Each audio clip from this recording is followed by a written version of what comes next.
amicable. I'm tired of our constant rivalry. Let us acknowledge our relationship and be the best childhood friends instead, shall we? Xia Yanchun, who understood Shen Yin better than anyone, recognized the mischief in his lengthy message. Her eyes sparkled, and a smile curled at the corners of her lips. Xia Yanchun, you think you're worthy? Shen Yin, not following the usual script? I'm heartbroken. I believed for 10 years that my Sundra childhood friends secretly adored me. Shen Yin, don't say that. Remember our past? I even gave you lollipops. Xia Yanchun, but you stole my peanuts during the summer break. Shen Yin, do you have any evidence? Xia Yanchun, you admitted it yourself. Shen Yin, what date and time? If you can't answer, it didn't happen. Xia Yanchun, image of a triumphant eagle. Xia Yanchun, what do you want? Shen Yin, open the door, FBI. Shen Yin, my air conditioning is broken. I'm coming to sleep at your place tonight. You wouldn't want the best version of me to suffer in this heat. Would you? Xia Yanchun, perfect. Remember to tell my mom that you love Orlan-style grilled chicken. I want to feast on your delicacies. Shen Yin, I shall merely lay down on the floor. I do not snore, grind my teeth, nor would I engage in peculiar antics while you slumber. Please do not compel me to beseech you. Xia Yin Shun, such a display is akin to the saying no silver here, 300 taels. Shen Yin, I implore you. Xia Yin Shun, if you had requested sooner, we would not have wasted time. A minute later, Shen Yin, where are you? Why do you not come forth to open the door? Xia Yin Shun, I never claimed that your pleas would grant you entry. Shen Yin, born. Wicked woman, wicked woman, wicked woman. Shen Yin, I shall hang myself at your doorstep, transforming into a spirit, eavesdropping on your baths, watching you while you sleep, and startling you from behind as you gaze into the mirror, incessantly resting my hand upon your shoulder. Xia Yin Shun, you are quite agitated. Xia Yin Shun pursed her lips, her eyes sparkling with mirth. She ultimately could not contain her laughter.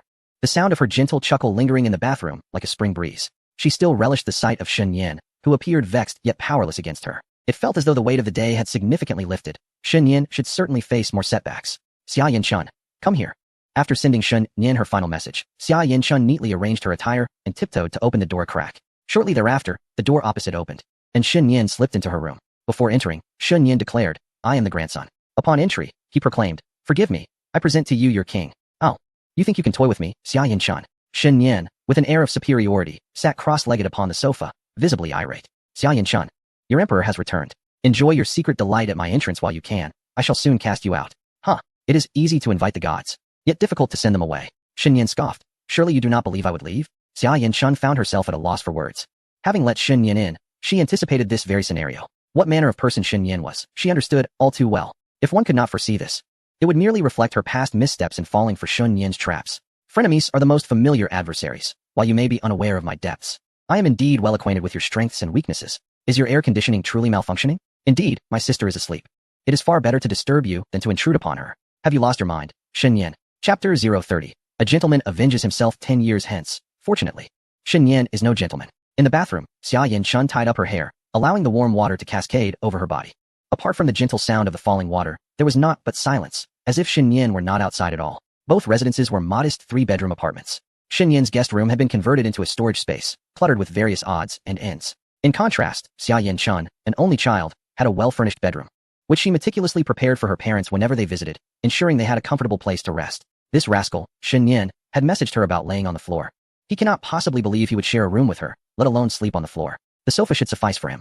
Having donned fresh school trousers, Xia Yin Shun emerged from the bathroom, fragrant and enveloped in warmth. Yet, she found no trace of Shen Yin in the living room. Instead, she was met with the sound of a short video emanating from her own room. Xia Yanchun stood outside the door, gazing at the neatly arranged bamboo mat and pillow, even a small quilt, while Shen Yin lounged on the bed, casually scrolling through his phone with an air of regal nonchalance. Lost in thought, she felt an itch on her head, as if something was sprouting. Where did you get that mat? I brought it back while you were in the shower. Shen Yin replied promptly. Move aside, go sleep in my parents' room. Good night, Macapaka. Shen Yin immediately put away his phone and lay down peacefully. Compared to the cold, sterile room of his aunt and uncle, he preferred the warm, fragrant space of Xia Yanchun. You rascal, Xia Yanchun exclaimed, feeling a surge of annoyance. Utilizing her inherent charm, she climbed onto the bed and playfully struck him with a pillow. Shen Yin, warm as a corpse, did not even open his eyes. He perceived her gentle hits as mere affection. Faced with his stubborn persistence, Xia Yanchun found herself at a loss for words. Unwilling to admit her miscalculation, she decided to indulge Shen Yin this once. Given his current state, why not acquiesce to him? However, she had no intention of retreating to her parents' room. It was seldom occupied, and she found the thought of changing the sheets tedious. Sharing a room with Shen Yin was not an insufferable idea, despite their constant bickering. Their shared childhood bond allowed her to accept it. After all, Shen Yin would be sleeping on the floor while she occupied the bed, a subtle reflection of their differing statuses.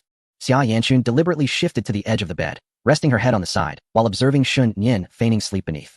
To avoid being sent away, he was actually pretending to be asleep. What a character. Stop pretending, get up and sleep properly. Shoo. Shen Yan replied, turning his back to her and continuing to sleep. He resembled a husband disinterested in certain matters after marriage, trying to lull himself to sleep in the same bed to evade potential troubles. Xia Yanchun stifled a laugh, raising her fair arm to poke his back. Go turn off the lights. Don't do that. I'm shy. Shy my foot. I'll kick you off if you keep it up. Can you even wear stockings? I'll believe you if your size 30 feet hit me in the face. Shen Yan was taken aback. At home, he was bossed around by Shen Yu, and here in Xia Yanchun's house, he was also at her beck and call. One was his sister, which was expected, but being bossed around by Xia Yanchun under someone else's roof felt just as normal. Feeling agitated, he wondered when he would ever stand up for himself. I'll post about you on the forum later. Shen Yan got up to turn off the light, plunging the room into darkness. Sleep now, and if you disturb me again, I'll come to your bed. Shen Yan obediently lay still. Do you dare? Xia Yanchun doubted, thinking that if he truly dared, she would kick him out. Dare I?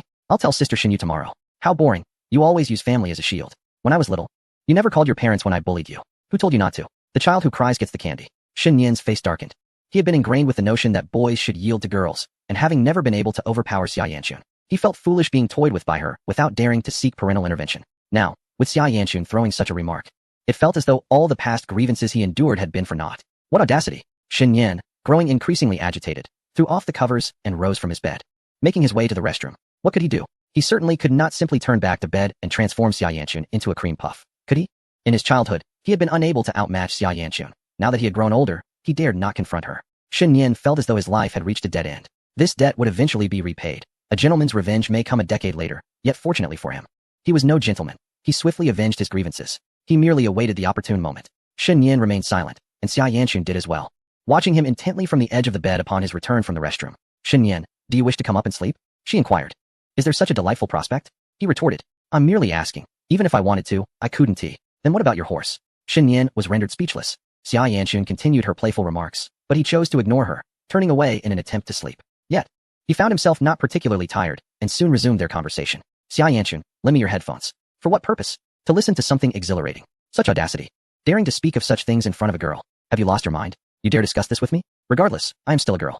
It's one thing to indulge in such talk in your own room, but not in mine. Xia Yanchun huffed, refusing to comply. I'm speaking English. What are you talking about? Pretender, you think English can stir your blood? It can, especially when I hear something I don't comprehend. A marvel indeed. Xia Yanchun tossed him her Bluetooth headphones from the desk, scolding, you better truly be listening to English. Indeed, I shall let you hear it shortly. Not a chance. As Shen Yan activated his phone's Bluetooth, the headphones connected automatically. He kindly offered one earbud to Xia Yanchun, saying, here, listen. She accepted the earbud and inserted it into her ear, discovering that it was indeed a rather basic English composition. Listening to English before sleep was a common study method. Yet Shen Yan's choice was quite unexpected. No wonder their teacher, Yan Yuzhu, had been praising him recently. He may claim to ignore it, but his body was undeniably honest. Xiaobao, you truly are a little tsundere, he mused. Go away, I wish to sleep, Xia Yanchun said, returning the headphones and lying down on her side. Her eyes had already adjusted to the darkness of the room, allowing her to perceive Shen Yan's every movement. This fellow, having not taken a nap, still possessed the energy to study at night. She wondered if she should commend his diligence. Good night. The following day, at 6 in the morning, Shen Yan awoke just before his alarm rang. Perhaps it was the exuberance that invigorated him, as he felt particularly alert. His slight insomnia the previous night was likely a contributing factor. The purpose of rest was to restore bodily functions. And this vitality not only made daily studying more enduring and efficient, but also elevated the quality of his rest. Shorter sleep times yielded higher quality, allowing him to rejuvenate most of his energy in a brief slumber. Damn it, what a preternatural workhorse. I shall never become a programmer, he thought. The soft sound of breathing filled the air as he sat up, glancing sideways to catch sight of Xia Yanchun's adorable little face. A hint of something ineffable lingering at the corner of her eye. Cursed be it. That wicked woman. I ought to wake her. Xia Yanchun slept soundly, her posture serene. Shen Yan, feeling rather uninspired, stealthily returned to his home, deciding to tidy up his mattress and pillow later that evening. While brushing his teeth, a system task unexpectedly emerged. Trigger side quest. Body transformation. Strengthen your vitality. Adventurers require robust physical capabilities. Please exercise for 1 hour daily over 7 consecutive days. Reward, 1,000 gold coins. Chapter 031. One cannot generalize human physiques. Shen Yan, who rarely engaged in physical exercise, furrowed his brow upon viewing the new task. To maintain a week of consistent workouts for a mere 1,000 coins felt rather unreasonable. According to the system's trajectory, he was destined to become a formidable adventurer, maxing out physical strength, magical prowess, mental acuity, and functionality. He envisioned vanquishing goblins, slaying monsters, and eradicating cultists, ultimately confronting the Demon King to emerge as the mightiest adventurer. What? The Demon King is a white-haired dragon girl? Well, one must perform their duties as an adventurer. Unfortunately, the system failed to provide any specific exercise metrics. With the class approaching, he decided to temporarily set aside this task. Shen Yan noted the brand of the air conditioner and, instead of resting during lunch, rushed to an air conditioning specialty store. To his dismay, He discovered the warranty had lapsed by just 1 day. Are you implying that the air conditioner malfunctioned right after the 3-year warranty expired? Sir, these are considered acts of God. May I offer you our services? Our technicians are highly professional. The salesperson wore a practiced smile. The arrival of a young handsome man brightened her day, still a high school student, having been single for 27 years. Seeing a fellow male student rendered Shen Nian momentarily speechless. Curiously, he inquired, what types of technicians do you have here? Do you provide home repair services for air conditioners? Yes, handsome. Wait, how did I go from sir to handsome? While you speak the truth, what about professional ethics? I'll be filing a complaint. Fortunately, a technician was available, and Shen Nian led him back to his home. The air conditioner had no significant issues. A simple repair restored it to normal functioning, but Shen Nian lamented the loss of 200 gold coins. If only the system would grant him repair proficiency. Imagine if he could simply tap thrice to fix a television, a car, a tank, or even an aircraft carrier. On Tuesday afternoon, during physical education class, the students awoke lethargically, Xia Yanxun included, devoid of any vigor. The scorching sun outside was blinding, and prolonged exposure threatened headaches. Shen Nian too felt somewhat dizzy. This body was astonishingly frail. The system had misjudged him. It wasn't that he sought to be a cheerful Superman. Rather, he simply felt uncharacteristically unwell. The physical education lesson required running 2 laps for warm-up. In 32-degree weather under the blazing sun, the 800-meter stretch proved daunting. The astute girls had already begun to slow down, while the clever boys would strategically reduce their pace, blending in with the main group before merging into the run. Since the system aimed for exercise, Shen Nian chose not to take the easy route. Upon completing the 2 laps, he found his underarms and collar drenched in sweat. Yet surprisingly, he felt rather invigorated. Having descended the 800 meters with barely a breath, he has certainly grown stronger compared to his former self. After completing 2 laps, he leaned on his knees, panting. Aren't you exhausted? Gao Min, with an impressive sense of rhythm, could hear the footsteps through his earbuds. His instincts were sharp. And by fortune, he had anticipated correctly, no deer in sight. As for those little combo tricks, Shen Nian shook his head, dismissing them as mere system hacks unrelated to him, a clear case of unfair play. Bound by these hacks, forced to partake, and still facing your scorn. It felt as though he bore the brunt of all misfortunes. What a miserable ordeal. What on earth have you been up to during the summer break? Have you evolved without my knowledge? No dear. It might work on the guys, but don't deceive yourself. Once Qin Dong caught his breath, he patted Shen Nian on the shoulder. Shen was feeling weak. Running 800 meters in this sweltering heat was truly taxing. Although he typically held little affection for Huang Chun. In moments like this, he couldn't help but envy Huang's physical stamina. An athletic student with a tan complexion. Could he really not keep up? Shen Nian felt indifferent. Even without a vibrant spirit, he was far from panting like Qin Dong. One cannot generalize the physical constitution of individuals. He once consumed 3 bowls of rice in a fit of extreme anger. Once he completed his training tasks this week, his stamina would surely improve further.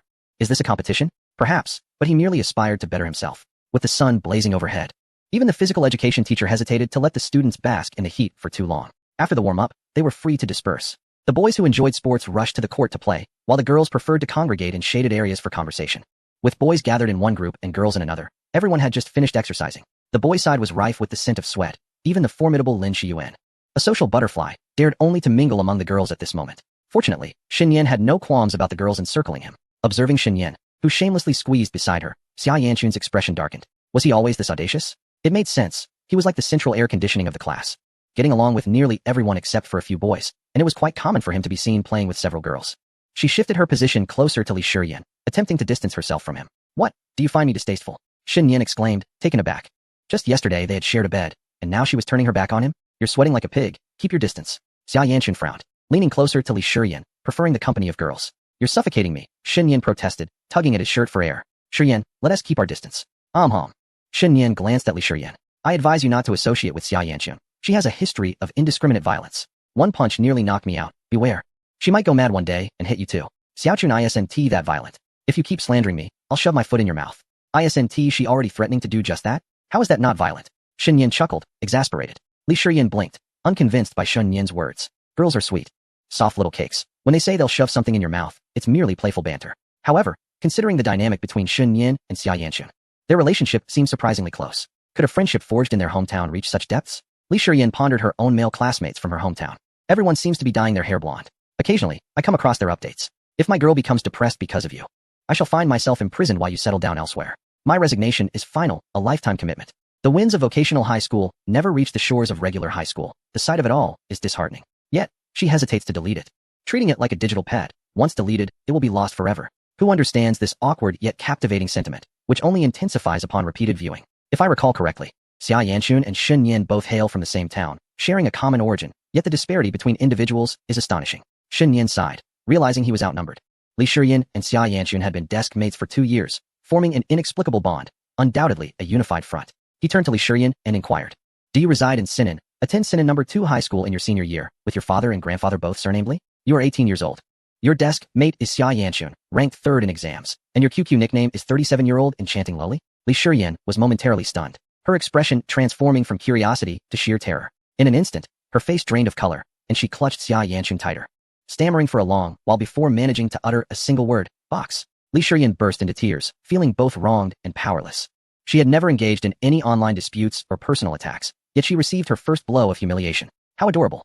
Chapter 032. 3 sentences to warm her all day. Li Shiyan was merely a fragile girl, and Shun Yan's fright left her utterly shaken. It was far more terrifying than being called by her real name online or being addressed by her online nickname in real life.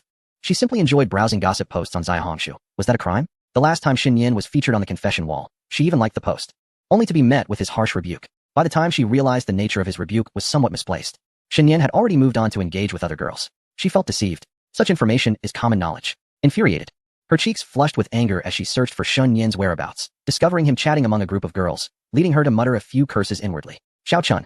Has he always been like this? Yes, he can be quite reckless at times. It seems having a fellow townsman isn't necessarily a blessing. If this is how she would feel every day, Li Shiyan still preferred the male classmates in her space. At least there, she could read societal quotes and find some amusement. Shin Yan didn't chat with the girls for long before he drifted over to Chun Dong's side for some flirtation. This is amusing. In the face of such allure, it hardly holds significance. I appreciate the openness of Westerners, unabashedly expressing themselves. Although I admire Westerners, I am an Easterner, and there exists a beauty and subtlety among Easterners. Thus, we must remain discreet and not overly restrained. I do not wish to be overly aggressive. Chua, the younger student, also seems to be enjoying himself, suggesting he is the type to surrender with a secret signal when unable to win a confrontation, only to be dealt a fatal blow by Lu Tao. A friend of mine has been unsettled. Could you perhaps delete that? High school is inherently monotonous, and the topics of conversation among boys are rather limited. Young women, witnessing history and games. Were it not for the constraints they face, conversations about girls and games would seldom arise. High school students represent a unique cohort, choosing to bear witness during an age most suited for sweet romantic entanglements. This obsession, once acquired, can spell ruin for a lifetime. In the dormitory, every discourse, once leaked, results in 6 out of 8 being metaphorically executed, leaving the remaining 2 in an indefinite state of limbo. The absence of political discussions is merely a pretext to conjure a grand spectacle within the dormitory.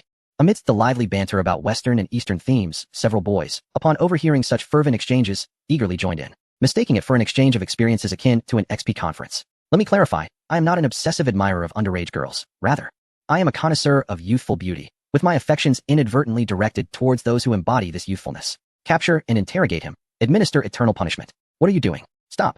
Oh, seizing the opportunity, Shun Yan escaped, darting to the playground under the cloak of clouded sunlight, completing several laps. Running laps is perhaps the simplest form of exercise, serving well to accumulate workout duration without excessive fatigue. When the sun blares, he rests, and when it wanes, he resumes, swiftly passing through a session of class.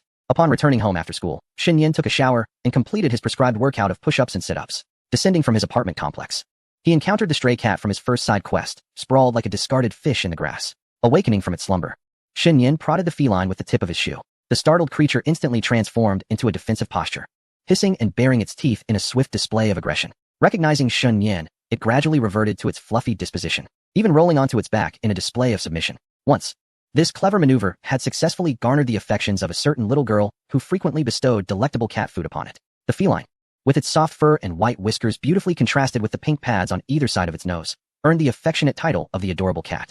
I must admit, this charming creature is quite delightful. Shin Yan, TSK. Cat. Never mind, the royal feline court does not accept the dim-witted. The cat repositioned itself to a cooler, sun-dappled area, lying back down to resume its nap. Shin Yan, picking up a stick, gently poked it again. Cat. No. Seriously, what is wrong with you? What is that on your neck? Some kind of lucky charm? Don't you know I'm trying to sleep? Meow? Do you dare hiss at me? Recent winds have blown in an abundance of money, and I am considering taking this cat to the veterinary clinic for neutering.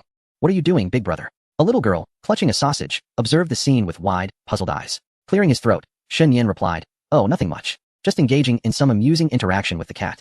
The little girl squatted down to feed the cat, and Shin Yan did not linger long. As he was running late for school, today was the day for the troublesome girl in charge, and failure to arrive punctually would likely provoke her ire. He arrived just in time. Summer Yin Chun merely cast him a fleeting glance before returning her focus to her work. Shin Yan relished the tranquility of his leisure time. During the first evening study session, Yin Yuzhu assigned homework and casually summoned Shin Yan to the genius retirement home. Here is your study plan for the next few days. It appears to be rather extensive. The teacher will conduct a surprise check on Friday evening. Yin Yuzhu, with a gentle tone and a flick of her hair, continued. However, do not neglect your previous study plan. Forgetting the old while learning the new will hinder your progress. This is something you must be mindful of. Understood, teacher. Yin Yuzhu was arguably the most normal genius within the retirement home. Athletic, youthful, and stunningly beautiful, with long, straight black hair that perfectly matched Shun Yin's stereotypical image of an English teacher. Yet, what truly distinguished Yin Yuzhu was her character. Compared to the stern English teachers Shun Yin had previously encountered, her gentleness was nothing short of world-class. Shun Yin found himself quite enamored. Even when he had not studied English before, he would merely occupy his seat, scribbling notes or occasionally dozing off, never once disrupting Yin Yuzhu's lessons. The word loyalty had grown tiresome for Shun Yin. He perused the hefty stack of study materials Yin Yuzhu had handed him, feeling a wave of fatigue wash over him. With the demands of both exercise and study, he was grateful for the invigorating spirit. Otherwise, he would surely feel overwhelmed. Teacher, what about the rewards? Yin Yuzhu was momentarily taken aback. Rewards were typically a topic initiated by the teacher, and it was her first experience witnessing a student request one. Shun Yin was an unusual case, not to be judged by conventional standards. However, she did not mind, as she had previously stated that completing the study plan would indeed merit a reward. If you manage to fulfill the study plan, I shall treat you to milk tea. And if not, then you must come to the office daily for extra writing assignments. Teacher Yin, you are truly the epitome of educators. Yin Yuzhu chuckled, thoroughly charmed by Shun Yin. He did not linger long at the genius retirement home. Upon spotting Su Kashi, who was also present, he turned back from the door. Teacher Su, have you eaten? Yes, replied Su Kashi, somewhat puzzled. What a coincidence, I have eaten as well. Should I offer you digestive pills then? Isn't it just that I worry you might find me bothersome? Since you've already eaten, I shall take my leave. Realizing her misunderstanding, Su Kashi swiftly donned a layer of pink embarrassment. This child is quite the character. He owes me a recitation of the Qin Lun. Fortunately, Shun Yin was quick on his feet. Such concern from a student. Surely, as a teacher, Su Kashi must feel quite touched. A few kind words warmed Su Kashi's heart for the entire day. Chapter 033. I thought it was a towel, but I did not see anyone on the clothes. Transitioning from being overlooked by teachers to becoming a focal point of their attention is a journey that is not particularly complex. Often, it simply hinges on whether a student possesses a diligent heart. Coincidentally, Shun Yin was abundant in such a heart. He had, in a single night, mastered magnet links, BT seeds, cloud storage links, third-party software extraction, file extension modifications, and the KRKR emulator, consolidating his knowledge the following day and refining it thereafter. Is this not the essence of diligence? With such a fervent desire to learn, success in any endeavor is assured. Shun Yin returned to his seat, immersing himself in his studies, oblivious to the world outside, wholly dedicated to his scholarly pursuits. If a deity were to appear outside the fourth-floor window, Shun Yin would undoubtedly be inclined to take a look. As the lessons progressed, Su Kashi visited the classroom, requested the attendance sheet from Xia Yanchun, and called out a few students who had accumulated the most reprimands. However, none of this concerned Shun Yin, even if he chose not to attend class. He rarely disturbed others, unlike certain restless athletes whose incessant noise irritated those around them. As expected, one of the summoned was Huang Chun. Yet Lin Shiyuan was notably absent this time. It seemed that Shun Yin had hardly seen Lin Shiyuan speak during class that week. When Huang Chun returned, his expression was somewhat grim, evidently having received a scathing reprimand. Anger. After enduring a tirade from Su Kashi, Huang Chun found himself increasingly discontented and swiftly grabbed an empty bottle, running to the back of the classroom to execute a dramatic jump shot. It was said to trigger the underlying code. At times, one cannot entirely fault stereotypes for being overly rigid. After 2 lessons, Shun Yin stood up to stretch, and coincidentally, Chen Dong turned around at that moment. I prefer to see you in high spirits, he remarked. I'm not like Xiao Nanliang, Shun Yin retorted. Who even said I liked Xiao Nanliang? Chen Dong slightly faltered. What I meant to say is that ever since you delved into English, your entire demeanor has transformed. Akin to a stagnant pool of water. I still miss the you who used to drive with me. Stagnant water? Did you just say stagnant water? Is it also murky? Shun Yin chuckled. There he is, the Shun Yin I know. Shun Yin smiled in return. When it came to restroom visits, companionship was essential. Shun Yin pulled Chen Dong along, and upon exiting, he placed a hand on Chen Dong's shoulder and spoke earnestly. Xiao Chen, do you realize that the younger generation is significantly more youthful compared to the older one? What kind of nonsense is that? It's so pointed and sharp, Chen Dong replied. Hey, brother, how did your clothes end up in my hands? Apologies, my friend, Shun Yin responded, hands pressed together in a gesture of contrition. I mistakenly thought it was a towel and didn't notice someone was wearing it. With that attitude, what else can I say? We'll sort it out later. Chen Dong said with a carefree demeanor. My sincerest apologies. Is this even a matter worth discussing? As they passed by, Li Shiyin tilted her head in confusion. Why does it feel like I've heard a soundtrack despite merely passing by? What about the bottle cap? A performance without a physical object? After evening study, Xia Yanchun and Shun Yin returned home, one after the other. Shun Yu had already retreated to her room to rest, while Shun Yin detoured to Xia Yanchun's house to retrieve the mat and pillow he had slept on the previous night. The following morning, Shun Yin arose at 5 o'clock. The early bird catches the worm. How can the youth afford to sleep in? He ardently advocated for all middle school students to rise at 5 in the morning and finish their studies by midnight. He believed that with merely 5 hours of sleep, one could be invigorated throughout the day, and whether others could manage it was of no concern to him. 5 hours of sleep is hardly sufficient. Why not reflect on one's own issues? What? Is the schedule of the 4 provinces indeed like this? Shun Yin gazed in solemn respect. Over at the park, many elderly individuals enjoy exercising in the park. Some practice Tai Chi, others wield swords, while some jog with their shirts off. Shun Yin observed a vibrant spirit among these septuagenarians, contrasting sharply with the weariness he perceived in his 17 or 18-year-old classmates. What has transpired in this world? Why is it that middle-aged individuals merely have to wait for the passage of time to become seniors, while high school students must endure examinations to transition into university? Perhaps it would be prudent for the elderly to undertake an examination as well, earning their senior citizen certificates through merit. Oh, a young person has unexpectedly appeared in the park. An elderly gentleman in a white robe, hands clasped behind his back, cast a glance at Shun Yin, expressing his approval. Are you here to exercise as well? Shun Yin inquired, noting the elder's remarkable vitality. Surely, anyone present at this hour is engaged in physical activity. Indeed, Shun Yin chuckled. Are you practicing Tai Chi? I do not train the body. I cultivate the heart. What an intriguing notion. The elder nodded in acknowledgement of a nearby dancing lady, occasionally stroking his beard, exuding an air of wisdom. Shun Yin pondered. Though age may diminish the body, the heart remains ageless. How admirable, old sir. A true role model for our generation. Nonetheless, Shun Yin resolved not to emulate this heart-cultivating endeavor, as his preferences leaned towards younger women, finding the older ladies rather excessive. Contemplating this, Shun Yin approached the group of aunties engaged in square dancing and raised his phone to capture a video. The leading auntie, noticing him, approached with displeasure. Are you using beauty filters? Shun Yin initially assumed he was prohibited from filming, silently lamenting the absurdity of not being allowed to record in public spaces, when she exclaimed, make sure to use a beauty filter. Let me see if you have it on. Yes, ensure that the smoothing is set to the maximum level. And do enhance the brightness as well. No filter, no filming. That's the principle. With that, she returned to her original position to continue leading the dance. Shun Yin gazed at the video on his phone, featuring the aunties whose skin appeared unnaturally pale. Perhaps it was best to respect their principles. He then opened his album, replaced the cover of the recently recorded video, and renamed the file. Xiao Chun, I understand you. I believe you will appreciate this. Outdoors dance video. MP4. Chen Dong, who previously enjoyed the quirky segments, would likely find this amusing. The park is equipped with fitness apparatus, and at this hour, numerous gentlemen clad in vests emerged to exercise. Unfortunately, there were few machines available, all occupied, so Shun Yin resorted to performing push-ups and jogging nearby. At 6:10, the sun hung low in the sky, glowing crimson. Wiping the perspiration from his forehead, he found outdoor exercise far more invigorating than that at home. Checking his phone, he saw that Shun Dong had messaged him back. Outdoors dance video. MP4. Hey, thanks buddy. You truly understand me. I declare you shall be my lifelong brother, and we shall stay in touch for any matters that arise.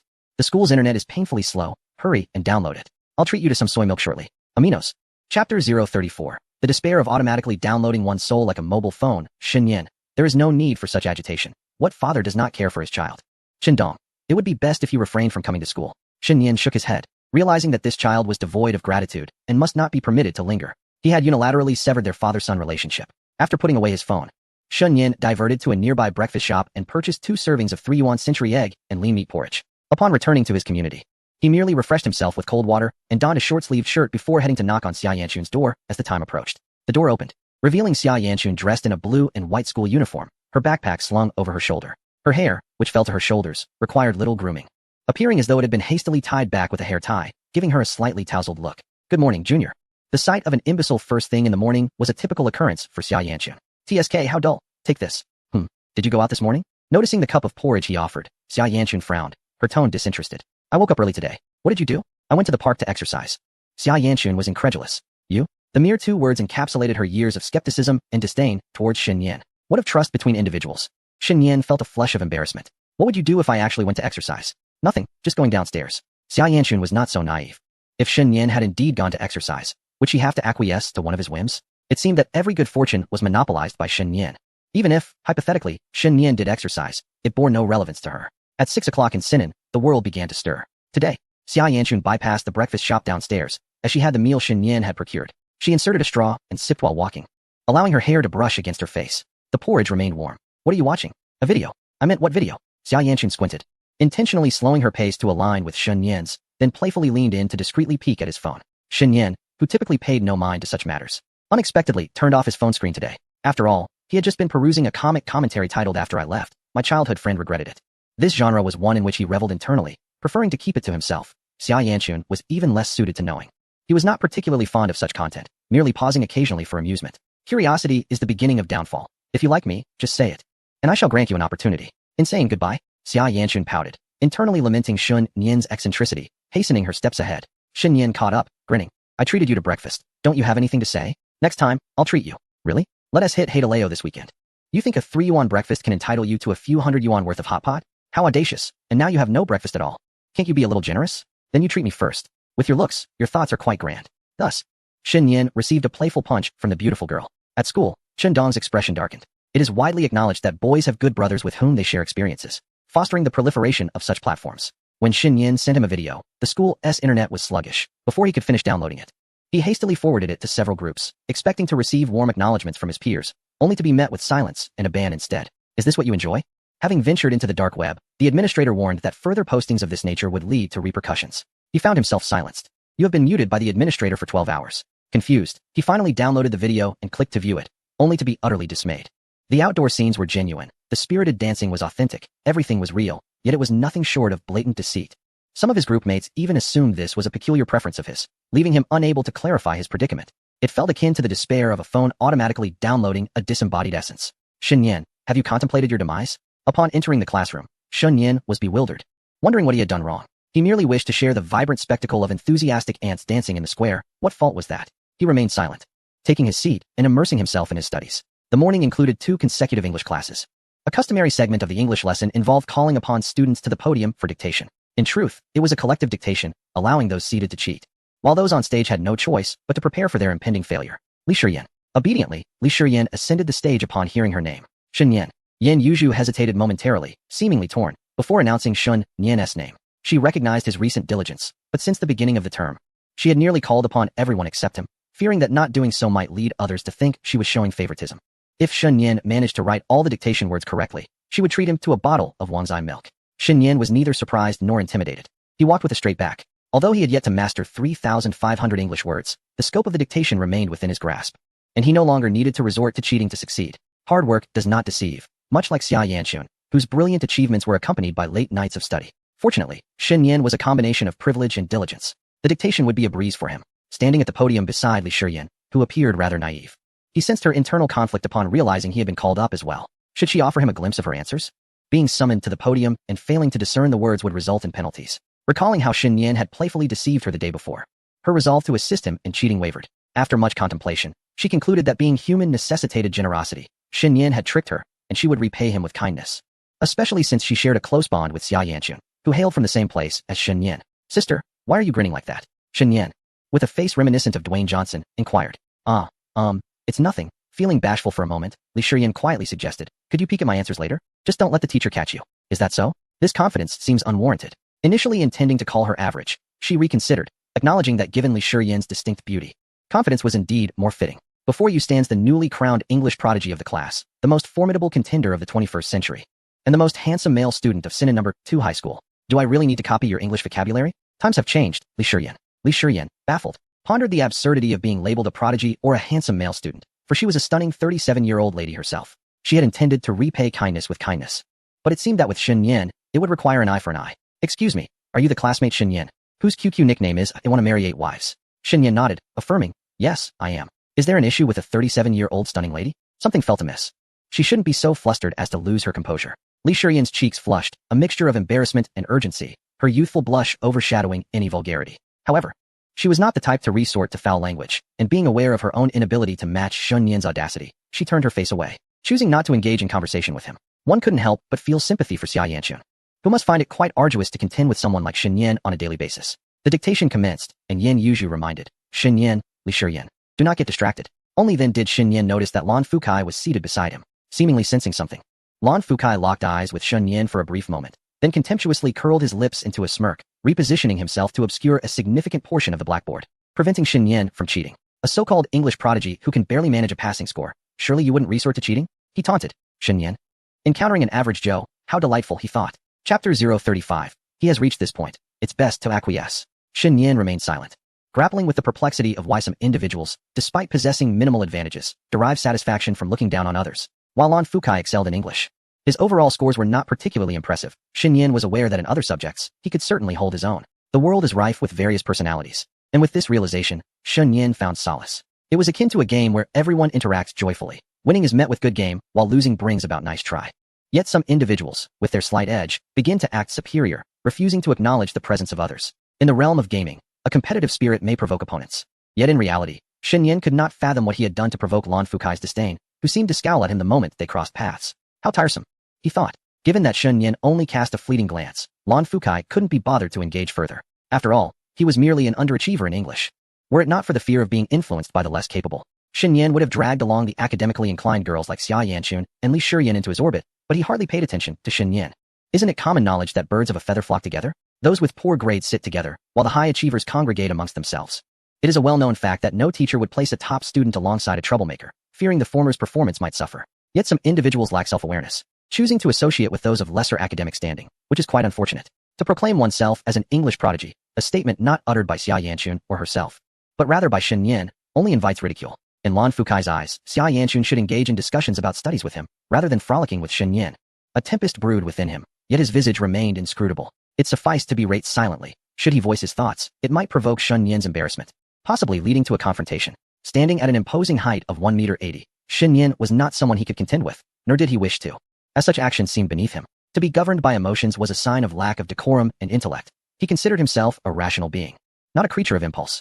Yansu soon commenced her rounds in the classroom, reciting each word designated for dictation. Cheek, meaning cheek. Damage, signifying harm or injury. Courageous, denoting bravery. Xin Yan navigated through this with ease. Times had changed, and he now not only tolerated English but found himself somewhat enamored with it. Once the spark of motivation for learning ignites, it is challenging to extinguish before one faces failure. It was quite simple. If I do not fail, what is there to fear? My capacity for improvement is vast, bear with me. However, my potential for regression is minimal. It simply cannot accommodate further decline. Scoring 45 marks already. How much lower could I possibly sink?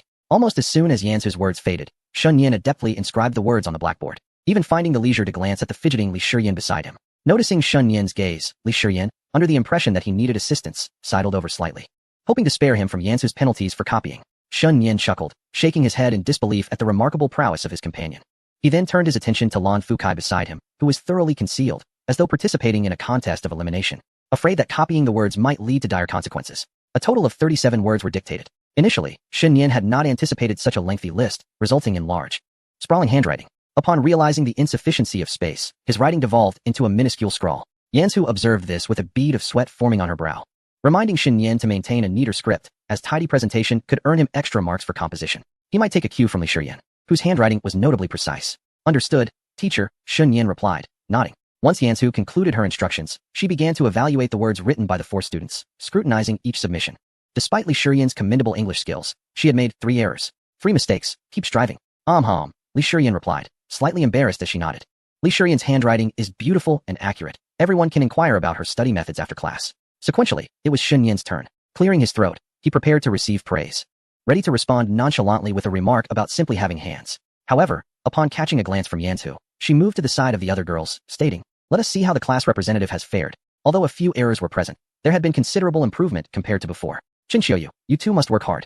Thank you, teacher, Xin Yan thought, feeling his presence diminish to nothingness, as if he were being blatantly ignored. It was chillingly cold, a stark display of emotional neglect. Teacher, surely you do not wish for others to know you are the instigator of this cold treatment towards your students? Teacher, it would be best if you could continue to ignore the fact that when the office is empty, my friend might indulge in improper activities. All the Wangzai milk will be stolen. Now, let us observe the class representative. Lan Fukai straightened his back and transcribed all 37 words he heard. An obligation befitting his role. Logically, as the class representative, he should possess the highest English proficiency. However, the exceptional performance of Xia Yanchun has rendered him unable to secure this position comfortably. Although the class representative's writing was commendable, 2 words were misspelled, a point that Yansu gently reminded him to review later. Understood, teacher, I was a bit careless this time. Lan Fukai nodded in acknowledgement. Yansu then turned her gaze to Xin Yan.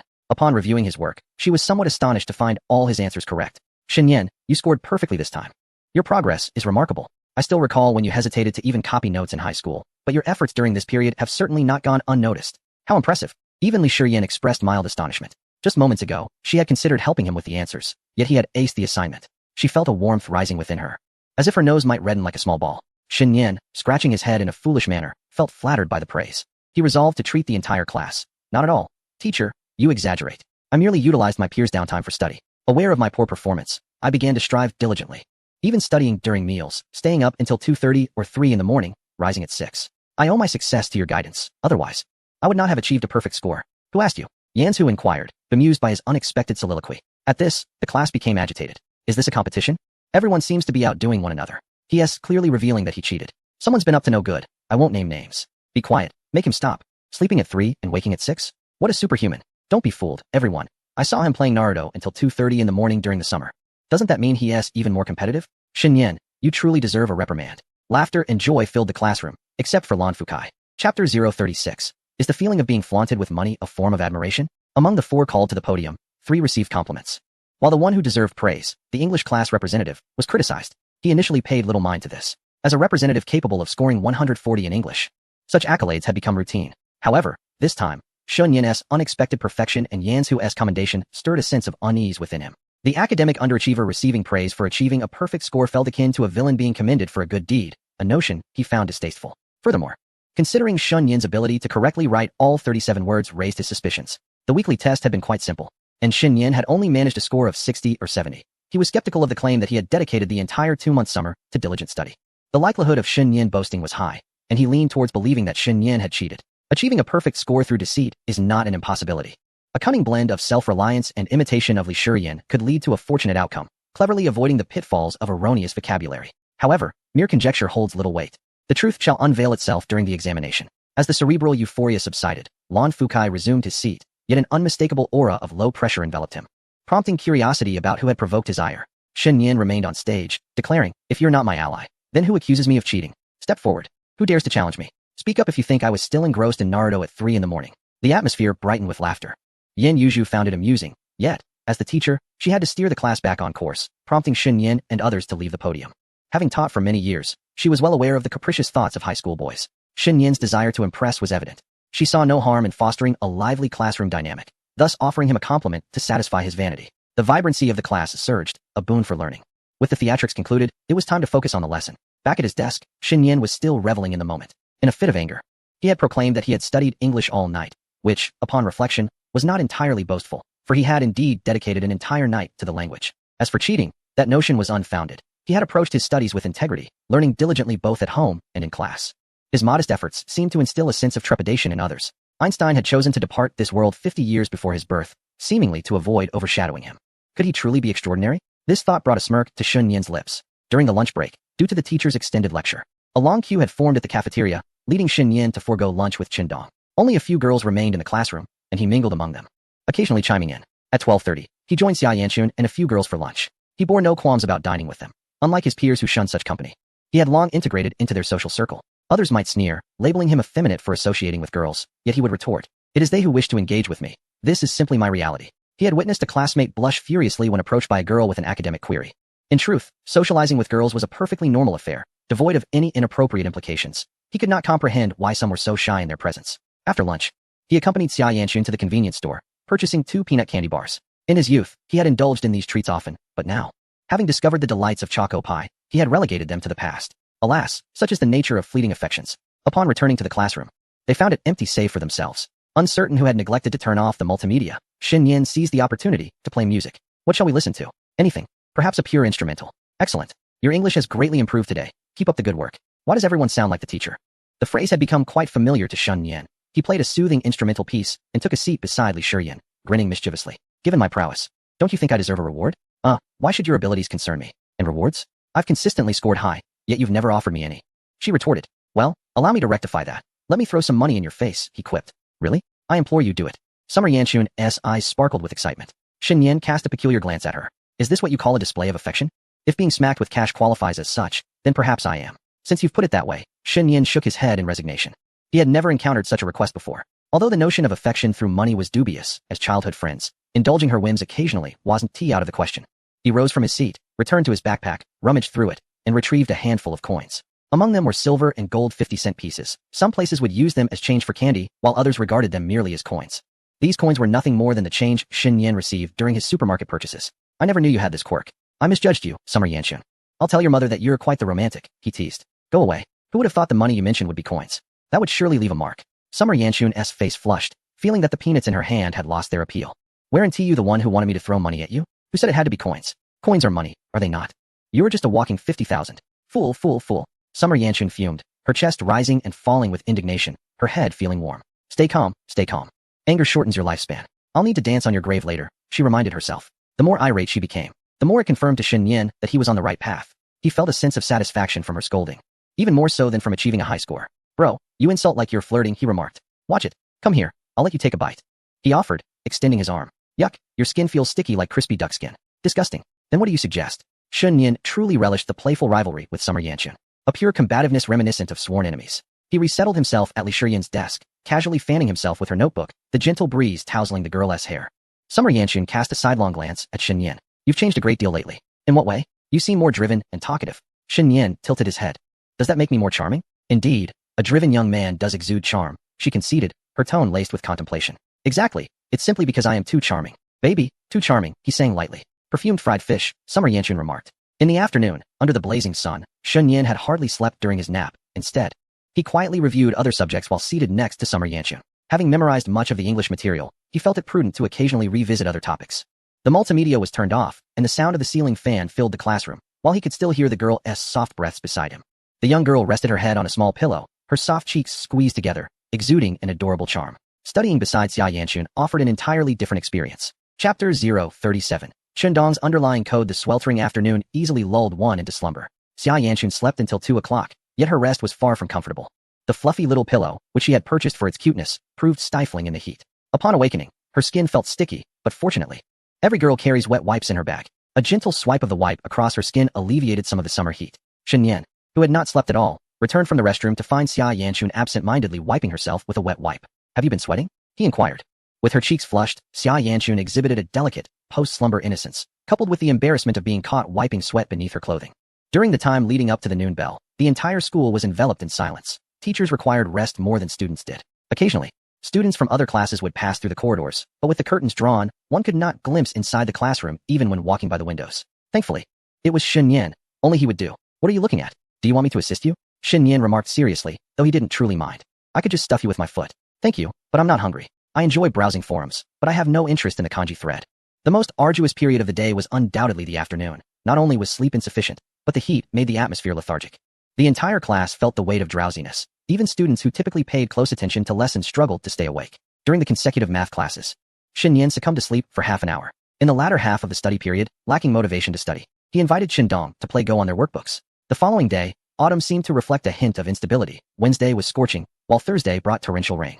The weather remained unpredictable, much like Xia Yanxun herself. In the morning, Shen Yan began to contemplate potential expenditures. The existence of the system had elevated his balance to 8,000 yuan, not far from becoming a 10,000 yuan millionaire. For a high school student with a monthly allowance of only 800 yuan, 8,000 yuan at his disposal was undeniably a substantial sum. Previously, Shen Yan would have squandered it on games, yet as his funds accumulated, he found himself reluctant to invest in gaming. He yearned to purchase a small electric vehicle, but struggled to explain the origin of his funds. After all, his sole income was his living allowance. And discussing saving for an electric vehicle with Shen Yu and his family seemed impractical. Perhaps I could buy a lottery ticket? He mused, knowing well the ridicule such a notion would invite. Spending a few bucks on a lottery ticket was laughable, if luck smiled upon him. He might win 200 from a 40 yuan ticket, but the odds were grim. While perusing the mall, he had secretly indulged in the thrill of gaming. Before purchasing, he felt confident, emboldened by the thought of drawing 3 rare cards in a 10 pull. However, post-purchase, the outcome was uncertain. He had bought 3 40 yuan tickets, which devoured half a month's allowance. Oh, to have excess money without a place to spend it. Shindong, do you have any quick ways to make money? Upon hearing this, Shindong's expression turned grave. Are you planning something significant? I possess a sum of capital that I am uncertain how to manage. How much? Shen Yan gestured an 800? Just treat me to a meal, and that would suffice. Shen Yan shook his head. 8,000. Just treat me to 100 meals, and that would suffice. You glutton. Shen Yan truly wished to land a punch on Shindong, transforming him into a feminine figure. I possess wealth, yet I am at a loss as to how to explain its origins. Upon hearing this, Shindong's expression shifted dramatically. Have you delved into shady businesses? No, it's merely a windfall. Specifics are off limits, as my superior has instructed me to maintain confidentiality. Goodness, is this money laundering? In that case, you should first send me 50, and I shall ensure your secret remains safe. Shen Yan forced a smile, inwardly thinking that this child's life had reached its conclusion. Moving forward, during card draws, he would sacrifice Shundong's lifespan entirely. In the afternoon, during physical education class, the rain kept everyone confined to the classroom, chatting about various topics. With the absence of the gym teacher, audacious boys began searching for films on the multimedia system. Such classes were the most relaxed, and the duty class would hardly enforce discipline. As conversations flourished, Shen Yan's underlying instincts were triggered. Books, please. After 2 years of idleness, it was time to display his true abilities in senior year. You truly deserve it. Shindong, already somewhat sensitive to Shen Yan's presence, instantly recognized the sound of pages turning as a sign of Shen Yan's intentions. I haven't even begun. Oh, then you should start first. Shen Yan glanced at a book for a fleeting second before immediately looking up at Shindong. You were just reading, weren't you? You truly deserve it. Shen Yan glanced down yet again. You truly deserve it. Another glance followed. You truly deserve it. Shen Yan pondered, what triggered this low-level code? Who altered it? It turned out to be himself. Never mind then. I shall continue my efforts. Shen Yan playfully nudged Shindong, causing him to turn away. As Shen Yan possessed no inclination to be scrutinized by the boys. Outside, The rain gradually subsided, and he opened a window, allowing the cool breeze to enter. He preferred the winter maiden. After all, in cold weather, one could wear layers, while in the heat, the absence of air conditioning meant one couldn't simply shed their skin. Beside him, Xia Yanxun displayed little interest in studying, occasionally daydreaming or chatting with Li Shiyan, her gaze occasionally drifting towards Shen Yan. He had resumed his studies. Indeed, a boy with ambition was undeniably charming. It seemed that since the start of the semester, Shen Yan had transformed in some manner. Although some classmates harbored doubts about him, he had begun to strive for excellence. Unconsciously, a smile crept upon his lips, while his deskmate, Li Shiyan, gazed at him with wide, sparkling eyes. I caught you. Didn't I? You claim it's merely a matter of hometown camaraderie? Recently, Shen Yan had been impressive, receiving praise from teachers on multiple occasions. He was putting in the effort, seemingly on the verge of an underdog triumph. Xia Yanxun withdrew her gaze, wondering why this topic had arisen. Because I saw you looking at Shen Yan, Li Shiyan giggled. It was just a casual glance. For a brief moment, Xia Yanxun felt a surge of anxiety. But it was fleeting. She was not shy about her amicable relationship with Shen Yan, merely wishing to avoid gossip surrounding their childhood friendship. Shen Yan's academic performance could hardly be deemed as underwhelming. It was neither outstanding nor poor. Suddenly, Shen Yan turned around. Can you two refrain from discussing me while I am trying to study? Your chatter is disruptive. With the class being so noisy, how could we possibly disturb you? Li Shiyan retorted, puffing up in indignation. You cannot know my experience unless you are in my shoes. Your studying here equally affects us. However, is not the classroom meant for learning? 37-year-old lowly classmate. I must change my QQ name once I return. Li Shiyan, feeling quite aggrieved, nestled beside Xia Yanxun. Sniffling softly, her playful demeanor vanished. In contrast to Xia Yanxun's formidable prowess in both offense and defense, Li Shiyan appeared rather inexperienced. Her gentle nature often faltered under the pressure of Shen Yan's skills. Nevertheless, Shen Yan was not one to take pleasure in bullying his female classmates, displaying a magnanimous spirit. All right, it's not a grave matter. I forgive you. Oh, thank you, Xia Yanxun replied, utterly perplexed. Sister, you didn't even err. What is there to thank for? Chapter 038. The rivalry of Wangzai milk and O bubble fruit milk. If one were to encapsulate Shen Yan in a single term, Xia Yanxun believed robe would be most fitting. This was not in a literal sense, but rather in a linguistic context, abstract to the point of exasperation. For girls like Li Shiyan, who lacked the gift of gab and were somewhat shy, encountering Shen Yan felt akin to the sky collapsing. It was all too easy for him to lead them astray, leaving them bewildered. Fortunately, Shen Yan refrained from elaborating further and buried himself in his studies, prompting Xia Yanxun to poke Li Shiyan's cheek playfully. How mysterious, how mysterious. You have truly embarrassed me, Xia Yanxun. Had it been you perplexing me, Shen Yan would have turned a shade of deep displeasure. During evening study hours, as Shen Yan made his way to the restroom, he passed by the genius retirement home, where he was delighted to find Yan Yuzhu present. After using the restroom, he promptly grabbed a book and headed straight to the genius retirement home. Good evening, Teacher Yan. Shen Yan stood at attention. Yan Yuzhu was startled. What brings you here, Shen Yan? My usual spot is uncomfortable. I believe sitting in the office will allow me to concentrate better on my studies, he explained. During evening study, the office housed only a few supervising teachers. And even Su Kashi was absent. The sparse faculty either patrolled or settled in classrooms, leaving Yan Yuzhu relatively free to draft study plans. Initially, she intended to create a daily study plan for Shen Yan, but soon realized she had overestimated her capacity, adjusting it to twice a week, contingent upon circumstances. Given the substantial workload of this study plan, she felt it prudent to consult Shen Yan directly, as his input was most timely. Then you may sit beside me, she offered. Isn't that too close? Would it trouble you, Teacher Yan? Not at all, she replied, pulling out a plastic chair for him. Once Shen Yan was seated, she began inquiring about his progress with the study plan, conducting a small survey. She aimed to tailor the plan according to Shen Yan's academic performance and study habits, striving to guide him toward success. Educating and nurturing students should indeed be approached this way, and her enthusiasm ignited. Shen Yan found himself subjected to a thorough questioning and, in return, received a bottle of Wangzai milk. This delightful drink was retrieved from Yan Yuzhu's drawer, and Shen Yan noticed several more rows within, along with a number of empty bottles in the nearby trash can. Teacher, do you enjoy Wangzai? He inquired. I have it occasionally, she replied, observing the crumpled, empty bottles. Shen Yan nodded. Occasionally, but more frequently than occasionally. Does Shen Yan not like it? I do, but I am part of the O bubble fruit milk faction. It is simply more delectable. O bubble fruit milk is not as tasty. It is better than Wangzai. It is not. It is indeed better than Wangzai. Yan Yuzhu simmered with quiet indignation. If Shen Yan dared to utter another disparaging remark about Wangzai milk, she would transform him into a carton of it. Was it not entirely reasonable to call upon him to recite words at the podium each lesson? Was it not customary to assign him double the homework? The debate over which was superior, Wangzai or O Pao, was a treacherous slope that could not be broached lightly. As Teacher Yan, she possessed ample means to assert her stance. Shen Yan mused. What is this endearing quality in my teacher? I am utterly charmed. The contest over sweet versus savory tofu pudding, Wangzai versus O Pao version. Teacher-student edition, revealed an unexpected childishness in Yan Yuzhu, who, at 26 or 7, still engaged in spirited disputes about which beverage was more delectable. Such rivalries were perennial, were they not? Shen Yan had witnessed fervent debates spanning 2,000 comments over the merits of sweet versus savory tofu pudding, both earnest and amusing. There was little to contest. Sweet tofu pudding was, without doubt, a decisive victor over its savory counterpart. Perhaps sensing the immaturity of her actions, Yin Yuzhu exhaled deeply, straightened herself, and resumed her tasks. For reasons unknown, conversing with Shun Yin sent her thoughts racing. As an educator, it was imperative to project an image of maturity before her students. Thus, she stated with gravity, I must attend to my work. Feel free to approach me directly with any questions. Understood, teacher, Shun Yin replied, ever the devoted disciple. While Yin Yuzhu busied herself, Shin Yin sat nearby, instinctively refraining from disturbing her, which inadvertently sharpened his focus. A lesson passed quietly, and it was only then he realized how much time he had dedicated to his studies. Reviewing the material, he noted his commendable efficiency. Shin Yin, you've worked hard. Perhaps you should enjoy a beverage. Yin Yuzhu suddenly placed a bottle of Wangzai milk before him, her smile radiant. Thank you, teacher. Not at all. From now on, we shall abstain from opao. Are you tempting me to defect? I merely wish to guide you onto the righteous path. My apologies for disappointing you, teacher.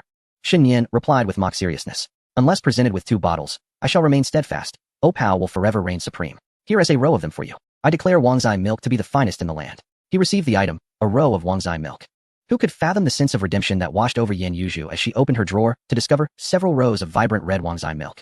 How resilient must a leader be to withstand such trials? Shin Yin, having spent but a brief time at the nursing home, gathered his textbooks and beverages as the final lesson approached. Just as he exited, he encountered the history teacher, who harbored a fondness for dreaming tears. Good day, teacher.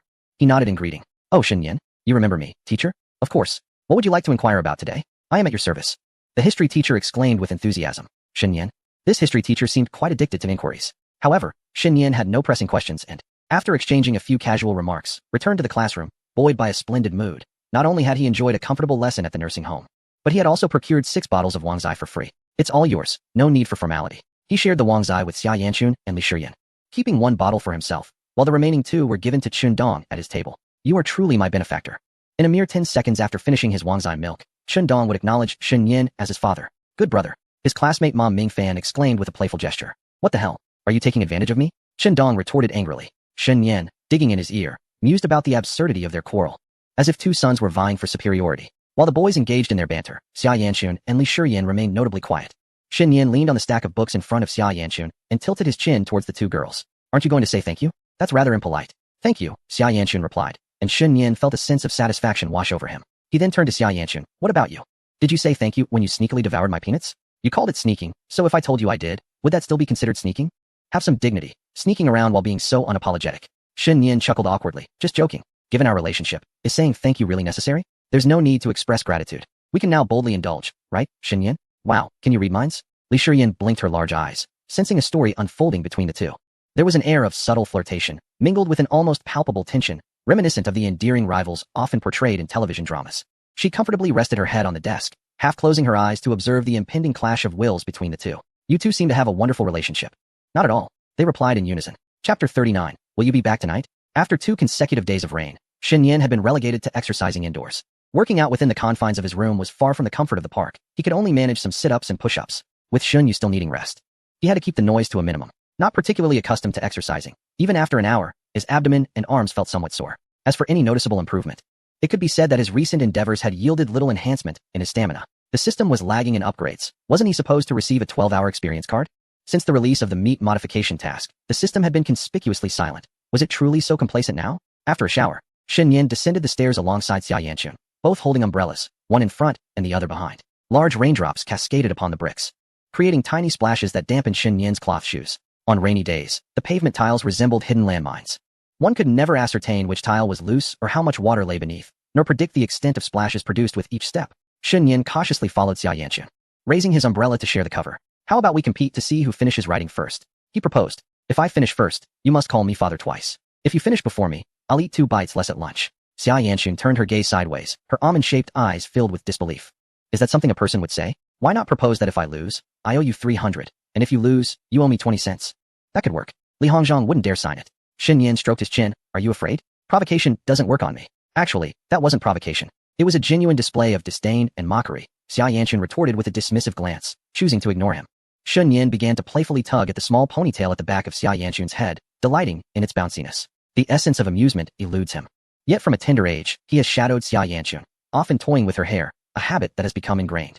At times, he would gently tuck her stray locks behind her ear to alleviate her discomfort. This is the nature of us boys from Yasasai. Such small gestures were frequent for Shin Yin, but typically, a girl would blush and shy away. Xia Yanchun, however, is extraordinary. Her face remains unflushed, her heart steady. She is not quite human. When she said nothing, he He grew bolder, continuing his playful antics until they reached the school gate. At which point Xia Yanxun turned her head defiantly and shot him a glare. Are you still a child? A man remains a boy until death. You're incorrigible. The classroom had begun to fill with students as Shun Yin settled into his seat, leisurely engaging in his studies during the first period. Saturdays were primarily reserved for self-study, and some students preferred to catch up on sleep. Mom Mingfan, seated in front of him, merely dozed through the morning self-study session, only to awaken to find several blank exam papers strewn across his desk, which sent him fainting back into slumber. A unique horror story belonging to high school students, returning after a day off to discover a host of blank papers on one's desk. It's a joke, really. Even without taking leave, one can find themselves in such a predicament after a nap, or even without sleeping at all. The seniors often induce tears of fear. The weekly assessment does not mandate completion during class, and many students, including Li Shiyin, borrowed Xia Yanxun's small pillow to rest their heads and doze. High school seniors truly suffer from a lack of sleep, and Xia Yanxun felt the urge to nap as well, her drowsiness akin to that of a cotton candy. In contrast, Xin Yan appeared unervingly spirited. Aren't you tired? She whispered. What time did you sleep last night? 1 o'clock. You only slept for 5 hours. Actually, it was 4, Xin Yan grinned, having risen at 5 for an hour of exercise. You're exaggerating. If you don't believe me, that's your loss. I can't explain myself to someone as foolish as you. Xin Yan said no more. There was no need to compel Xia Yanxun to believe him, as her disbelief would not cost him anything. He straightened his exam paper, starting with English. As the weekly assessment served as a measure of his progress, who wouldn't he want to witness their improvement? A perfect score on the paper, completing the entire sheet. He estimated he was heading towards an 85, feeling that achieving 90 was not out of reach. The weekly assessment featured fewer question types and lower difficulty. Experts like Xia Yanxun and Lan Fukai could easily achieve full marks. Recklessly comparing oneself to such individuals would only dampen confidence. Shun Yin chose to measure himself against his past self, continuously surpassing his previous achievements and growing more self-assured. Having conquered English, the remaining subjects seemed straightforward. With renewed vigor, Shun Yin transformed into a relentless novice adventurer, slaying 6 monsters in just one morning. As the afternoon approached, a tear in the clouds revealed glimpses of sunlight streaming down in beams, creating an otherworldly ambience. During the last 2 periods, Shun Yin found little inclination to study. Propping his chin on his hand while gazing out the window, bored, he beckoned Xia Yanxun with a flick of his finger. Pissed. What? Come here, let us daydream together. Xia Yanxun shifted to Shun Yin's seat. She had been daydreaming herself, feeling somewhat bored, so she decided to join him, as the atmosphere typically dwindled near the weekend. Then the 2 rivals sat in silence until school was out. Typically, high school students appeared listless, their minds muddled by studies and irregular schedules, only to regain their vigor over the weekend. Particularly the boys, who, upon returning home, could hardly contain their smiles. Those in the know understood the sentiment. It was merely a matter of expelling impure thoughts from their minds. The school gate was congested with private vehicles, while nearby traffic police directed the flow, and street vendors shouted their wares. The pavement was still slightly damp, and the tips of shoes were splashed with murky water. Xin Yin and Xia Yanxun purchased fast food downstairs. After a long-awaited return home, they found Xin Yu sprawled on the sofa, sound asleep. With a mindless workplace drama playing on the television, such a carefree existence. She could easily rise and fall back into slumber. Xin Yin poked Xin Yu's forehead. Hey, little sister. You've grown fat. Xin Yu, just waking, instinctively rubbed her eyes, her face brimming with resentment as her lips pouted. Did you bring me food? Order takeout yourself. The older she got, the less Xin Yin could be commanded. The younger Xin Yin was adorable, while the older one had developed a bit of rebelliousness, growing increasingly indifferent to his elder sister. If he were to bring home a girlfriend in the future, would he not make her cry and then send her packing? Biological brother, devoid of any affection. Biological sister. Turning to take a shower, when she emerged, Xin Yu still lounged on the sofa, leaving Xin Yin at a loss for words. The elder sisters in anime were deceptive. A lazy bum like Shan Yu was the true elder sister. Gentle? Non-existent. Xin Yin placed the fast food on the table. I still hold a sliver of familial affection for you. Here's 20 yuan as a token. This fast food costs only 10, right? Xin Yu's face transformed from a deadpan expression. Then what are you eating? I'm heading to Xia Yanxun's for instant noodles. You've put me at a disadvantage, dear brother. If you have any conscience, swiftly transfer 200. Don't even think about it. Xin Yu still transferred 50 yuan to Shun Yin, considering the additional 30 as her insufficient affection as an elder sister. Who told you I'm beautiful and kind-hearted? I'm off to Xia Yanxun's. Will you return tonight? Chapter 040. Mutual trust. No need to check contacts. Xin Yin sent a comical expression of old age. Am I a very bad kitty? Am I someone who would spend the night at Xia Yanxun's? Upon hearing this, Xin Yu merely languidly sat up from the sofa, opening her fast food as she spoke. I'm just saying, considering how close you are, it wouldn't matter if you didn't come back, right? Xin Yu hinted. Do you think staying over implies something else? Oh my, dear brother, it seems you are of the age to seek a partner. Stop making wild assumptions, or you'll end up with neither food nor money. I truly cannot comprehend you two. Xin Yu cracked open her disposable chopsticks, saying leisurely. How did these 2 children evolve into such beings? They used to be inseparable. What is there to discuss about the past? Xin Yu smiled, her eyes narrowing. Indeed, there's nothing to say. Hurry and go snag some food, lest you starve. What a petty little sister you've become. Growing increasingly irate, Xin Yin reached into the fast food box and stuffed 2 pieces of meat into his mouth. Do you believe I would hit you? Xin Yu transforms into a fiery pepper, who can truly comprehend the despair of having her only 2 pieces of meat taken away. However, Shen Yan has long since vanished. The door firmly shut, leaving only the sound of the television in the hall, as if the earlier farce had never occurred. Xia Yanchun, having just finished blow-drying her hair, curled up on her bed scrolling through her phone, suddenly heard a knock at the door. She peeked out like a timid kitten, hurriedly putting on her underwear and scampering to the door in her slippers, glancing through the peephole. It is always wise for a girl living alone to exercise caution. She would only open the door for someone familiar. Yet, when it comes to Shen Yan, even familiarity necessitates caution. Thus, she cracked the door open just a sliver. Peering out to scrutinize Shen Yan, fresh from a shower, his hair still damp, he exuded a faint aroma of body wash. Although she was reluctant to admit it, Xia Yanchun could indeed detect an undeniable youthful charm emanating from Shen Yan. What brings you here? My sister wants to hit me, my meal was snatched away. So I came to scrounge some instant noodles. Is Sister Shen really going to be rough with you? When I was little, I was often beaten into a fool. She can be quite the brute. Shen Yan traverses life on thin ice, caught between 2 formidable women. The first is his elder sister, Shen Yu, 7 years his senior, who he cannot best in physical confrontation or reason. A day's worth of household chores can be settled with merely 2 packets of spicy strips. The second is his rival, Xia Yanchun, a heavyweight in her own right. In their childhood games of house, she insisted on playing the mother, compelling a certain tragic handsome boy to assume the role of father while also demanding he play the son and the family pet, a husky. As for the identity of the tragic handsome boy, Shen Yan could only advise that curiosity may lead one to peril. It is best to refrain from prying into handsome affairs. Regrettably, I survived. Cursed are we? Don't sleep too soundly tonight. Xia Yanchun sighed softly and conceding, turned to let Shen Yan enter. In her abode, Shen Yan was never treated as a guest. Thus, there was no need for hospitality. After allowing him entry, she retreated to her room to resume her phone activities. Shen Yan skillfully retrieved a bowl from the kitchen to boil water. A packet of instant noodles would suffice for a light meal. Although he initially planned to return home to study, the door to Xia Yanchun's room was ajar, and without a second thought, he boldly entered her sanctuary. With the weekend approaching and no travel plans, Xia Yanchun might not even be wearing a bra at home. Currently, she donned casual shorts. She cast a glance at Shen Yan and silently pulled the air conditioning blanket over her thighs, exposing only her fair little feet. Not only did I come in, but I have also taken a seat. Shen Yan plopped down at her desk, adopting a lordly demeanor. It's nearly 8. Why aren't you heading back home? What are you up to? Recalling Shen Yu's earlier words, Shen Yan instinctively asked, if I don't return tonight, will you bite me? Did you have a quarrel with your sister? Not at all. When I mentioned coming over to mooch off your food, she asked if I would be home tonight. Shen Yan was an honest boy. Xia Yanchun's pink toes fidgeted, feeling inexplicably uneasy. If Shen Yan had brazenly declared his intention to linger at her place, she might have merely found it amusing. Yet, Shen Yu's inquiry lent a layer of complexity to the matter. Unsure how to respond, Xia Yanchun shifted to a more comfortable side-lying position, turning her back to him as she murmured softly, I won't bite you. Just go sleep on the sofa. Dream on, my friend, you cannot keep me at bay. Such a nuisance. The exchange of vitriol had become a norm. The two fell into a simultaneous silence, and an unexpected tranquility enveloped the room. The air conditioning directly faced the desk, ruffling Shen Yan's tousled hair, which, unbeknownst to him, had already dried. A serene atmosphere lingered, with Xia Yanchun engrossed in her phone while Shen Yan's gaze wandered to her feet. It was a rather shameless act of peeking. Yet Shen Yan felt no guilt in observing her feet, and if Xia Yanchun desired, he could also reveal his size 43 feet to her. An unspoken agreement of mutual observation, devoid of any examination of contacts. Sensing something, Xia Yanchun turned back, though her focus remained on her phone. Shen Yan, content to linger in the room, was of little concern to her. Whether playing with her hair or lounging, it was a small indulgence that belonged solely to Shen Yan. Feeling somewhat disinterested, he noted that while her petite feet were somewhat adorable, they were not worth excessive scrutiny. Especially since Xia Yanchun had shifted her position and could no longer see them. Noticing 2 copies of the workbook on the desk, Shen Yan flipped through them. Observing that mathematics and physics had been diligently filled out, albeit with numerous mistakes marked in red by Xia Yanchun.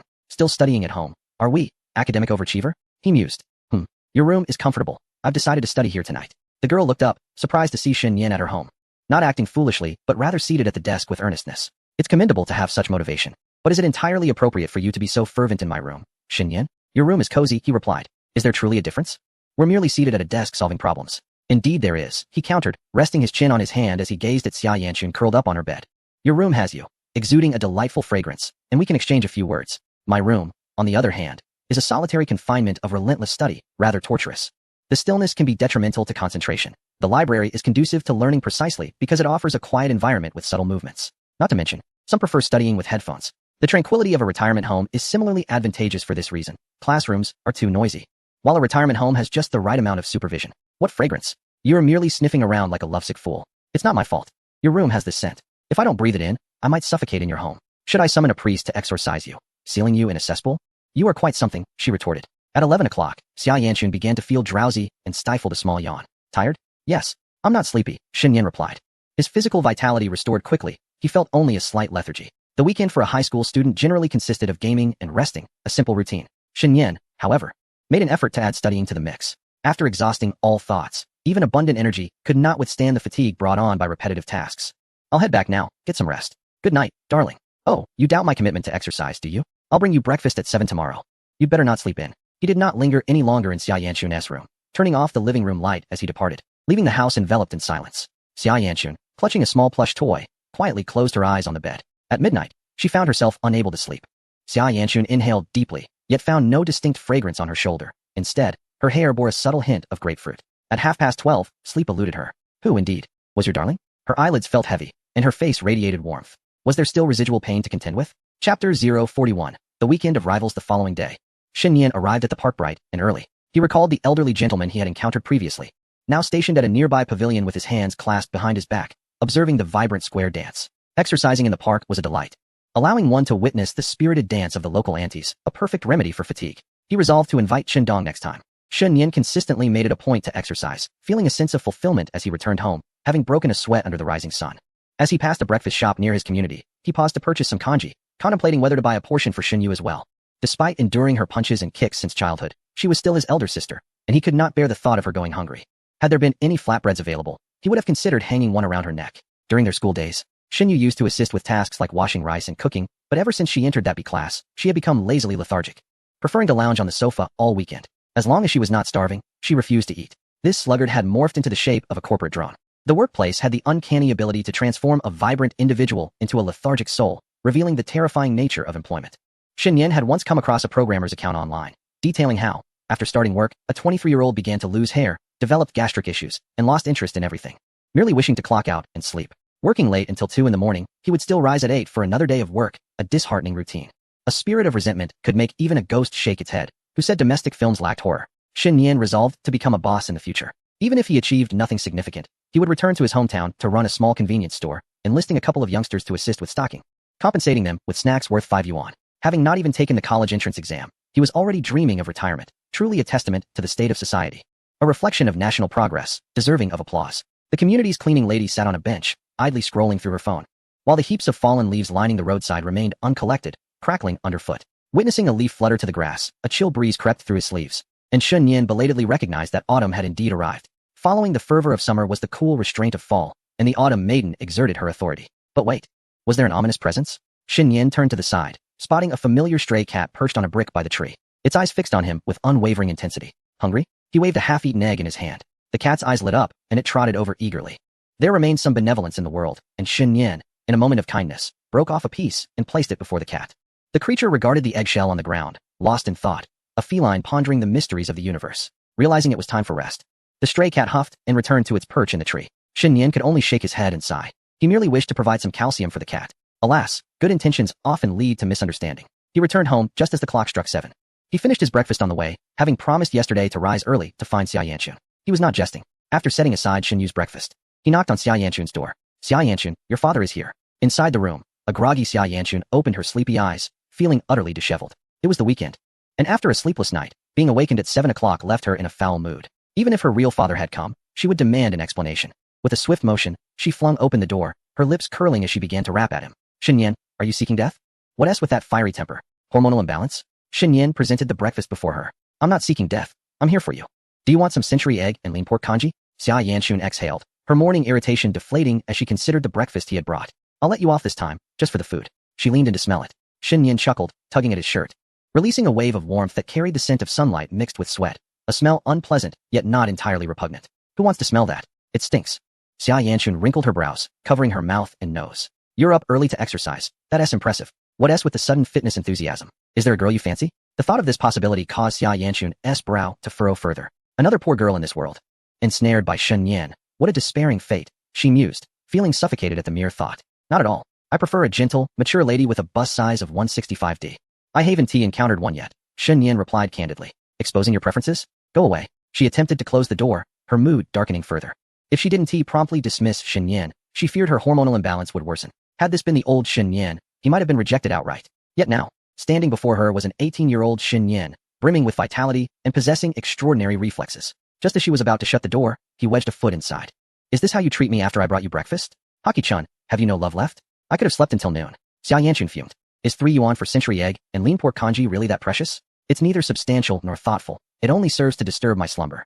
Weren't you the one who said to come at 7? Blame yourself for staying up late. Humph, Xia Yanchun huffed, casting a glare at Shun Yin before turning her face away. In a moment of distraction, he managed to squeeze inside. Standing before her, Shun Yin, at 6 feet tall, towered over Xia Yanchun, creating an aura of dominance. Girls experience puberty earlier. During their elementary and middle school years, Shun Yin had not yet surpassed Xia Yanchun in height. In the blink of an eye, roles had reversed, and now Xia Yanchun felt like a mere pawn. When one is sufficiently diminutive, even anger can appear endearing. Although Xia Yanchun was not weak, her charm was undeniable. Are you angry? No. So adorable. I brought you breakfast. Reward me with a peanut candy. Shun Yin bared his teeth, gently smoothing the tousled hair of Xia Yanchun, who had just awakened, before wandering over to the refrigerator. To his dismay, it was utterly barren. Where are my peanuts? They're all gone. How bold. Return my porridge. Not a chance. As he faced a minor setback, Xia Yanchun's spirits lifted slightly. After brushing her teeth and washing her face, she sat at her desk, delightfully savoring her warm porridge. Her eyelids still felt heavy. She would likely indulge in a brief nap shortly. Ultimately, it was Shun Yin's fault. He remained, lingering beside her, watching the little dog dine. Are you going to scold me again? Xia Yanchun glanced at him sideways, finding him somewhat endearing. No scolding, no scolding. Is it delicious? Quite so, she nodded. Her delicate head bobbing. Stray strands of hair brushed against her fair cheek, causing a ticklish sensation. Just as she intended to lift her hand, warmth enveloped her ear. The bothersome hair was deftly swept aside. Chapter 042. Are you happy now, Xia Yanchun? Only my wounded world has been reached. Shun Yin had no intention of overstaying his welcome at Xia Yanchun's home. It was Sunday, and he yearned to fish at the park. After all, what was the point of being proficient in fishing if he didn't pursue it? He also wished to purchase a small electric bike. Catching large fish to sell was undoubtedly the most lucrative path. Of course, he wasn't devoid of money. He merely sought a legitimate excuse to earn it. It seemed impractical for an ordinary senior high school student to suddenly produce several thousand yuan for an electric bike. How long do you plan to sleep? He initially perched on the edge of her bed before lazily reclining, resting his head on the pillow she had recently used, strands of her hair still entwined with it. I don't know. I'll wake up naturally. And don't come on my bed. It might get stained. Your bed can get stained? I'm talking about you. Xia Yanchun protested, thoroughly displeased. It was unacceptable for a boy who had just sweated to lie on her bed. Even Shun Yin was not exempt from her standards. There were far too many posts about such matters on social media. An older sister forbidding her younger brother from sitting on her bed. A wife disapproving of her husband's presence. And how a pristine white sheet would lose its luster after a boy had lain on it for just 2 days. Was that not staining? Not to mention Shun Yin had just perspired. She would rather allow Shun Yin to strike her than let him lie on her bed unbathed. Even if you showered. It's still unacceptable. Is it really that serious? I'll shower soon. But you haven't tea yet. Get up. One might think she had a cleanliness obsession. But knowing that he had once playfully launched firecrackers at Cao Dong, only to have it splattered on him while he laughed, made her doubt that notion. Shun Yin pouted and sat up obediently. Don't say such things. It didn't fly into my mouth. Upon hearing Shun Yin's words, Xia Yanchun became flustered. In their childhood, while attending elementary school in town, despite the concrete surroundings, there were still occasions when an elderly man led a few water buffaloes past. Cow dung occasionally littered the streets, some flattened by vehicles, while fresh droppings could be seen as well. Being mischievous as children, she had dragged Shun Yin along to explode cow dung, resulting in a splattering mess, yet they had both returned home with smiles, only to receive a scolding. At that time, she had even considered blaming Shun Yin for it. While others might dismiss the idea of exploding cow dung as mere fantasy, she had genuinely done so. But it absolutely did not splatter into her mouth. Truly, truly, truly. I saw it all. Shun Yin chuckled, his clothes smeared and utterly repulsive, undoubtedly having indulged in too much. Ah, you will pay for this, he exclaimed playfully. The embarrassing secrets of his past, laid bare by Shun Yin, made Xia Yanchun wish for death.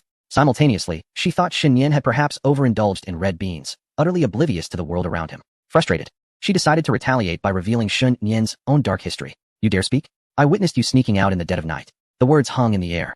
And Xia Yanchun immediately covered her mouth, her almond-shaped eyes widening in realization of what she had just uttered. In that moment, the world seemed to lose its vibrancy. Shun Yin, who had been smiling like a child who had just won a lottery, saw his grin fade at Xia Yanchun's words. Seriously? Out of all my past indiscretions, you choose to bring this one up? He lamented. Originally, he had been the sole victor in their playful banter. But now both were left defeated, and he could only feel a sense of loss. How vulgar. Shun Yin fumed, contemplating posting about her on the forum. You are the vulgar one. I truly did not indulge. Xia Yanchun's cheeks flushed as she sat at her desk, feeling oddly uncomfortable. The sudden revelation of such a secret made it seem as if she cared deeply about it. Once spoken, words cannot be retracted. And her primary goal was to divert the conversation. I am going to bed. You should leave quickly. Don't sleep too soundly. I might have to wake my sister to get the keys and give you a couple of punches. Shun Yin felt a wave of relief wash over him. How utterly embarrassing it would have been otherwise. Xia Yanchun was indeed formidable, effortlessly bringing up what he dared not mention. It was commendable yet disheartening. Real men do not bicker with someone like Xia Yanchun, and surely there were better things to do, like fishing. Although the spirit of AQ may be shameful, it proves effective. System, I implore you, create a tool to erase memories. I would do anything, he thought. Surely, He did not want to be caught by Xia Yin Chun, constantly suffering as a result. By the time he had showered, it was already 8:30, and Shunyu was still asleep in her room while Shun Yin stepped out, bare-chested. The more he pondered, the angrier he became, feeling as if he were a mere plant. Why should Xia Yin Chun have the keys to their home while he had nothing? The oppression of men in this world was palpable. Around 9, Xinyu emerged from her room, still half asleep, and found Xin Yin seated on the sofa, deep in thought. What is going on? She inquired. Is this all you're doing? What did I do? He replied, perplexed. Why on earth did you give the keys to Xia Yin Chun? How could he articulate this predicament? In that instant, it felt as though the entire world conspired against him, and an itch crept into his scalp, as if it might turn white. Xinyu, confused, blinked her lovely eyes, realizing that only Xia Yin Chun could provoke such fury. Did Xia Yin Chun bully you? Nonsense. Xia Yin Chun? I could knock her out with a single punch. Does she think I'm still in elementary school? All right. By the way, did you buy breakfast? Yes, but it will cost you 50. You dare charge your sister? Are you short on cash? Tell me honestly, did you spend it on Naruto? No, on 3 Kingdoms. Oh, I see. This child is quite predictable. As my parents age, they find it increasingly difficult to play the cornet. And it seems that the Shun family will face an end with this generation of Shun Yin. Shin Yin feels a tinge of melancholy. With his fate resting in Xia Yanchun's hands, his future appears bleak. In future disputes, he knows he will be outmatched. And Xia Yanchun will undoubtedly use this embarrassing incident against him, leaving him powerless. He pondered whether he should just give up, ignoring Xinyu. He retreated to his room to change into long pants, organize his bait, and prepare to go fishing at the park. Initially, he had hoped to invite Xia Yanchun to join him, but that now seemed impossible, as the awkwardness was unbearable. Glancing at his phone, he noticed a recent message from the fishing uncle. Fishing uncle, are you coming out to fish this weekend, little brother? Smile. Fishing uncle, I've been catching big fish every day lately. Don't believe me? Check my moments. I post every time I catch a big one. Fishing uncle, uncle holding a big fish JPG, medium fish JPG, fishing uncle. My daughter is coming today too. She's in high school just like you. Smile. Shinyan squinted. Why suddenly mention his daughter when they were just discussing fishing? Where's the morality in this? Where's the humanity? And where are the photos? The fish in the pictures did indeed look impressive. The uncle seemed to have some skill. Shinyan clicked into the uncle's moments and noticed that he frequently boasted about his catches. Just last week, there was a photo of a large fish he had bought from the uncle, tied to the back of his car. The comments beneath were plentiful, yet there were no mutual friends, preventing Shin Yin from reading the specifics. However, it was evident that the uncle was quite adept at flaunting, garnering quiet envy from fellow fishing enthusiasts. Scrolling further down, he found some family photographs and fishing logs. It appeared the uncle often fished with his daughter, who seemed quite attractive. Wait a moment, why does the uncle's daughter look somewhat familiar? Goodness, it's the class representative. The class representative, mentioned in previous chapters, had now been renamed Chin Xiuyu. The atmosphere in the class was generally harmonious, with Shun Yin maintaining good relationships with most classmates, save for a few boys. Chin Xiuyu was among those he got along with relatively well. Over the past 2 years of high school, she had frequently sought his help with mathematics. Having a classmate skilled in math is undeniably significant. Chin Xiuyu left a notable impression on Shun Yin, possessing a slightly eccentric charm. It wasn't he the typical my divine eye kind of eccentricity, but rather a literary sort, more aptly described as a literary maiden. Ah, literature. When she returned to school after an extended absence, Shun Yin inquired about her time away. She responded, they have stripped me of my soul, leaving behind a body repeatedly lacerated by sharp blades and sewn together with silver needles. A piece is missing, making it impossible to reassemble a complete form.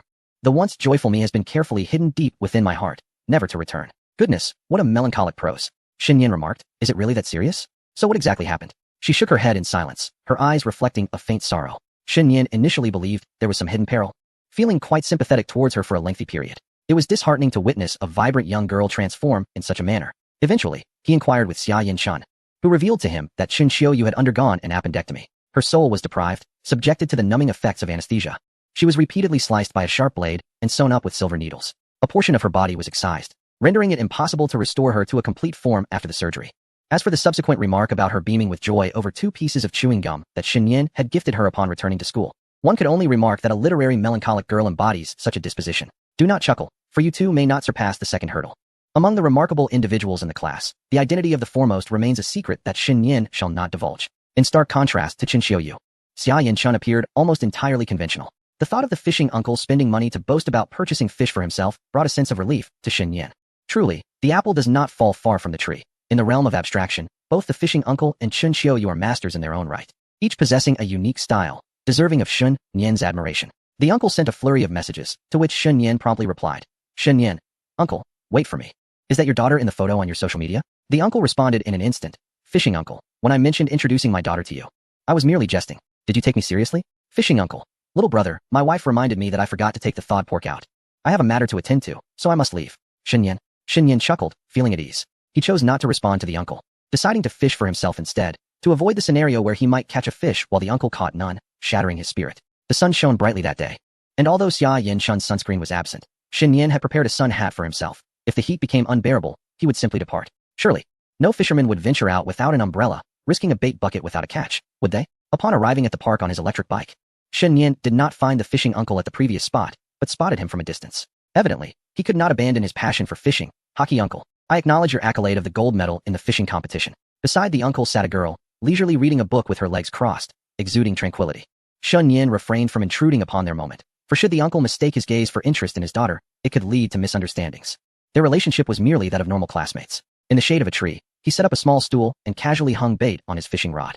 In a mere 2 minutes, Shen Yan's hands were not even on the rod. He leaned against the railing, intently watching as a fish nibbled at the hook, shook its tail a couple of times, and then flipped onto its back. He pondered whether it was the bad fish growing old or the old fish becoming wicked. Shen Yan reeled in the line effortlessly, placing the fish into the bucket. It was evident the fish had hooked itself. His prowess in fishing was evidently beyond measure. In less than half an hour, he had caught 3 medium-sized fish and began casting his line with an empty hook, curious to discover the limits of his fishing expertise. Clearly, an empty hook would not yield a catch. Even expert fishermen could not achieve such an anomaly, for it would defy all logic. Such a feat, if proven, would lead to nationwide fishermen questioning their integrity. While Shen Yan was reeling in fish, the uncle was drenched in sweat on the other side. A few days ago, the conditions were favorable, and I managed to catch several sizable fish.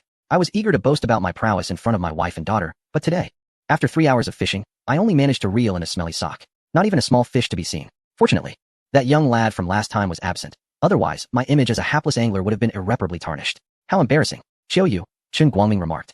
Today's conditions seem off. The sun is quite relentless. Perhaps you should head back? It was a rare outing with his daughter, and this outcome was nothing short of humiliating. Chen Xiaoyu glanced at her father and sighed in resignation. It's all right. Even catching a sock is quite an achievement. Chen Guangming reminisced about when his daughter was in elementary school, her eyes glittering with admiration as she watched him land big fish. Back then, she often boasted to her classmates about having a father skilled in fishing. The man who once reveled in showcasing his catches to his wife and daughter had now reached a point of profound helplessness. Sigh. At that moment, Chen Guangming felt an overwhelming envy for a senior he had encountered just a week prior. He envied the youth's vitality, strength, and fishing skills. If only he could be as adept, perhaps his wife and daughter would regard him with renewed respect. The feeling of impotence that often accompanies middle age weighed heavily on him. Chen Xiaoyu chose not to leave. Weekends were a welcome escape from the monotony of school, and she had come out to enjoy time with her father. As for fishing, catching something would be delightful, but if not, she could still relish the autumn breeze. Take leisurely strolls, read, and cultivate her spirit. With the autumn breeze, white clouds soar, as grasses turn yellow and geese return south. Poetry and autumn winds were the favorites of a literary young woman. As the autumn breeze tousled her long hair, she inadvertently caught sight of a familiar figure. That looks a bit like Shen Yan, she mused, uncertain, so she decided to take a closer look. From a distance, she discreetly snapped a photo and sent it to Shen Yan. Chen Xiaoyu, Shen Yan, this person resembles you a bit. Image, JPG, Shen Yan, huh? As handsome as I am. Chen Xiaoyu. Chapter 044. Perhaps some dog made a mistake with the fish. Dad, my classmate is over there. I'm going to chat with them for a moment. Upon confirming it was indeed Shen Yan, Chen Xiaoyu informed Chen Guangming. What classmate? He inquired. Just a classmate from my class, she pointed out. Upon seeing the boy, Chen Guangming became noticeably uneasy. Isn't that the senior from last time? He thought. To discover he was a classmate of his daughter was surprising. Chen Guangming was not particularly keen on letting Chen Xiaoyu approach him. Given that the young man seemed to harbor an interest in her and had even suggested she prepare for their meeting, which could easily be mistaken for a matchmaking scenario. However, they were classmates. How could that be? After much contemplation, he finally said, your relationship must not be very close, right? Just an ordinary classmate relationship, Dad. What are you thinking? Oh, well, then I can rest easy. Go ahead, but come straight home afterward. It's too sunny here. Having said that, Chen Guangming awkwardly added, and please don't mention that I'm here. Why not? Just because. Go on, go. After catching only a smelly sock, he felt utterly humiliated at the prospect of facing Shen Yan again. The golden prize of the fishing competition is nothing but a facade. There have only been 2 encounters. And the 2 instances of failure are indeed genuine, witnessed by Shen Yan, which solidifies the reputation of this failure. Chen Xiaoyu tilted her head, feeling somewhat perplexed by her father's odd behavior, though she could not pinpoint the source of her confusion. Dad, do you know each other? No. Oh, then I'll head over. She assumed her father and Shen Yan were familiar with one another, given their presence at the fishing site. Chen Xiaoyu approached Shen Yan and greeted him. Shen Yan, I can't believe you came here to fish. Shen Yan glanced at her. I've been here twice. Did you catch all these? Yes. The bucket held several sizable fish. And in comparison, Chen Xiaoyu began to feel that her father's fishing prowess seemed rather lackluster. I never knew you could fish. You were not discussing fishing. So why would you bring up my ability? It's akin to performing an empty jump in front of you, Shen Yan replied, a hint of embarrassment coloring his words. For such antics are typically reserved for athletes. He merely considered himself a cheerful enthusiast. Haha, Chen Xiaoyu responded awkwardly. What brings you here? I came with my dad. She indicated. Chen Guangming, who had been discreetly observing the 2 from a distance, was suddenly alarmed. What on earth were they discussing that included his own affairs?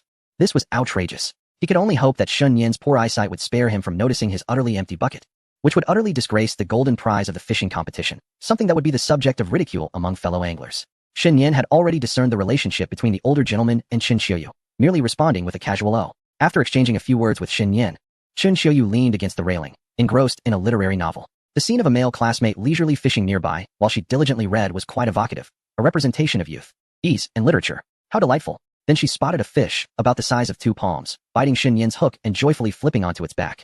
Isn't flipping onto its back a sign of death? Yet this fish appeared to be reveling in the act. Watching Shen Yan effortlessly catch the fish, Chen Xiuyu covered her mouth in surprise. Shen Yan, did you use electricity to catch it? No. Then why is the fish flipping like a dog? I have no idea. Shen Yan mused, stroking his chin. Perhaps some dog offended the fish. The well-read literary girl immediately understood the jest and couldn't help but chuckle, momentarily feeling foolish before quickly composing herself. Did you catch all the fish in that bucket like this? Yes, they bit the hook themselves. Oh, how bizarre. Chen Xiuyu spent a while reading beside Shen Yan, enjoying a fleeting taste of youth. After exchanging a few more pleasantries, she could no longer bear the heat and decided to leave. Before departing, she returned to Chen Guangming, glancing at his bucket brimming with water and air, saying nothing as she walked away. Brimming with bounty, indeed, referred to a bucket filled with nothing but water and air. She cherished her father dearly. Yet from the perspective of fishing, it seemed her father was not quite adept. She recalled that her father had once been quite skilled at fishing, frequently bringing home sizable catches to cook. However, over time, his abilities waned, much like hair that falls out, slowly but surely, as one reaches middle age without achieving one's aspirations. There are few experiences more disheartening. Shen Yan stands at one end, while Chun Guangming occupies the other, akin to the most familiar strangers. It is accurate to label them as strangers, for Shen Yan has only met the older man once. Initially, he had hoped to benefit from the elder's bait. Yet as the elder showed no inclination to engage him, Shen Yan found himself disinclined to seek him out.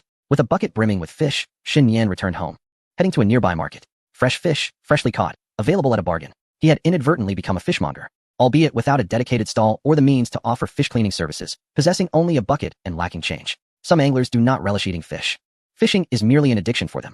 The fish they catch are either gifted to neighbors or sold cheaply at the market, making it a common sight to see anglers selling their catch. However, encountering such a youthful angler was a first. A bespectacled gentleman, passing by, glanced at the fish flipping in Shun Yan's bucket. You claim these fish are freshly caught? Absolutely fresh, Shen Yan replied, giving one fish a swift smack on the head. The fish, which had been belly up, sprang back to life, only to revert to its previous position moments later. The bespectacled gentleman remarked, such odd fish that I usually ignore, yet this peculiar one compels me to purchase it. What is the price per pound? Please hold on a moment, Shen Yan said as he dashed to a further fish stall, selecting a fish that appeared similar in breed and size.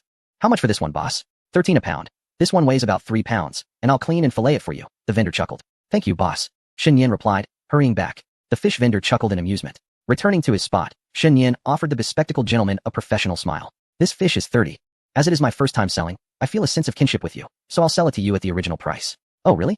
Should I be thanking you? The gentleman was taken aback. I've encountered many extraordinary individuals, but you are the most remarkable I have ever met. Which high school do you attend? The gentleman inquired. I'm a university student. Surely my eyes appear sufficiently clear? Shen Yan replied. University students typically play games in their dorms at this hour. The bespectacled gentleman maintained his composure, thinking this remarkable individual was quite clever. He wondered which school could produce such a student, contemplating reporting them to the Education Bureau. Our Ceramics South No. 2 high school prides itself on honesty and intelligence. Surely this individual cannot be from our institution, but rather from the No. 1 high school. Nevertheless, regardless of his remarkable nature, he still needed to purchase the fish. Perhaps it was the youthfulness of the seller, but the prices were significantly lower than those at the market. Disturbing market prices was indeed true, but benefiting from it was equally valid. As a consumer, he felt it advantageous to see market prices decline. Eagerly, the bespectacled gentleman purchased 3 fish in one go.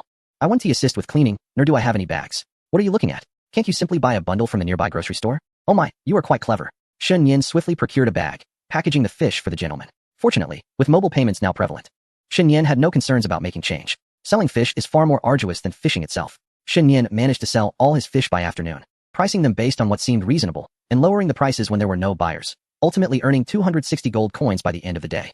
Chapter 045. White cut chicken with chocolate sauce pursued by Cantonese people. As the sun dipped below the horizon, the sky glowed with a golden hue. Shen Yan rode his small electric bike, embracing the autumn breeze. He stopped by downstairs to purchase meals for 2 before returning home, disregarding Xinyu, who lounged on the sofa, legs crossed, engrossed in her phone. After placing the food down, he retreated into the bathroom. In the southern region, during hot weather, one must bathe in cool water twice a day, unless one is content with feeling sticky and uncomfortable. Shen Yan preferred a refreshing sensation. Brother, could you fetch me 2 bottles of yogurt? Sure. Shen Yan handed the holy water to the saintly girl with a smile. Guess what I did today? Not fishing, I presume. I took the fish I caught to the market. Can you guess how much I sold them for? You actually sold them? Shen Yu replied, half skeptical. She had never known Shen Yan was capable of fishing, and now he claimed to have sold his catch. It was hard to believe. Do you think I lack common sense? Really, I made 500. Even deceiving your own sister. Do you have no conscience? Who deceived you? Selling fish for 500 isn't trivial. It's hard to explain to someone like you who doesn't eat fish. Shen Yu watched Shen Yan retreat to his room, saying nothing but understanding in her heart. After laboriously graduating from a prestigious university and securing a position in a state-owned enterprise, she found it incredulous that her younger brother could earn so much just by fishing. If Shen Yan truly possessed such talent, he wouldn't have needed to ask her for a gaming subscription before. At 18, boasting is commonplace. One should not deceive oneself. Shen Yan hastily concluded the conversation and leaned against his bed, reading. Discussing his fish sales was merely a way to reveal to Shen Yu that he could earn money, providing a reason for when he eventually returned home on an electric bike. Doubling the amount reported would facilitate future car purchases as well. A well-laid plan. The following day, Monday, after returning from an early morning workout and shower, Shen Yan was preparing to head out when he found Xia Yanchun already waiting in the hallway. Good morning. Shen Yan grinned. Let me take a whiff. Whiff what? Xia Yanchun, still somewhat drowsy, had just woken up. The advantage of shorter hair is that one need not overly concern themselves with its smoothness. A bit of fluffiness appears more appealing. Oh, I intended to take you fish selling yesterday, but you were asleep. Such a pity. I made 500. Did you really make 500? I find that hard to believe. Indeed, I'll exchange it for cash at the convenience store and flaunt it in front of you. Not coins, I hope. Paper bills. Not dimes, I trust. You guessed it, how clever. At school, after 2 English classes, Shen Yan was summoned by Yan Yuzhu to the nursing home to receive the new week's English learning plan. This time, the material was more extensive, including not only study resources, but also numerous related practice questions that Yan Yuzhu had printed to ensure Shen Yan could apply what he learned and reinforce his understanding. It seems a bit daunting now. Shen Yan's smile faltered. Is it too much? A little. Then the teacher will help you reduce the workload next week. For now, let us put in some effort. Yan Yuzhu smiled gently, placing a row of Wangzai milk on the documents for Shen Yan to take. Everyone saw it. It was given to me by the teacher. Shen Yan even requested an extra bottle, and Yan Yuzhu, unperturbed, obliged. It was simply a matter of stock replenishment. A familiar routine. Sitting beside Shen Yan came with a reward, a bottle of Wangzai milk. Both Chen Dong and Xia Yanchun at their respective tables also had some. And Shen Yan was always generous with these little snacks, sharing with anyone who asked. In his second year of high school, he once bought a bottle of Yida for 13 yuan, which he finished distributing within a morning. Last week's test scores were also released. Shen Yan scored full marks in mathematics effortlessly and achieved 84 in English. Incredible. I can't wait for the midterm exams. The progress award is surely mine. During the lunch break, after dining, Shen Yan sat in Li Shiyan's spot, enjoying the breeze from the fan. What did you score in English? 100. What's the total? 587. That's impressive. Shen Yan was unfazed. Xia Yanchun had always excelled academically, often being compared to Shen Yan by parents as the ideal child. However, in the past, Shen Yan was formidable enough to not fear such comparisons. Just wait. I'll far surpass you in the college entrance examination. Sexual harassment? I'll report it. Xia Yanchun, visibly irritated and perhaps a bit flushed, retorted. You needn't phrase it so bizarrely just because I outscored you. I was discussing scores. What were you talking about? Shen Yan chuckled. You're quite suggestive, Xia Yanchun. You're the one being suggestive. Go away. With no one else in the classroom, Xia Yanchun grew bolder, playfully pinching Shen Yan at his waist. Ouch! An ambush. Shen Yan swiftly grasped her wrist with surprising strength. Previously, he would bite, but now resorted to pinching. Truly unbeatable.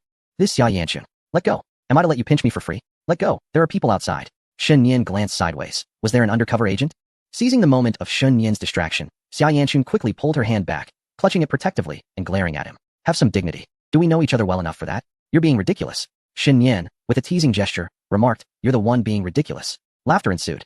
Lacking any real intent to attack, Xia Yanchun felt her energy dissipate, even inadvertently striking herself in frustration. Shen Yan's wit was undeniably sharp.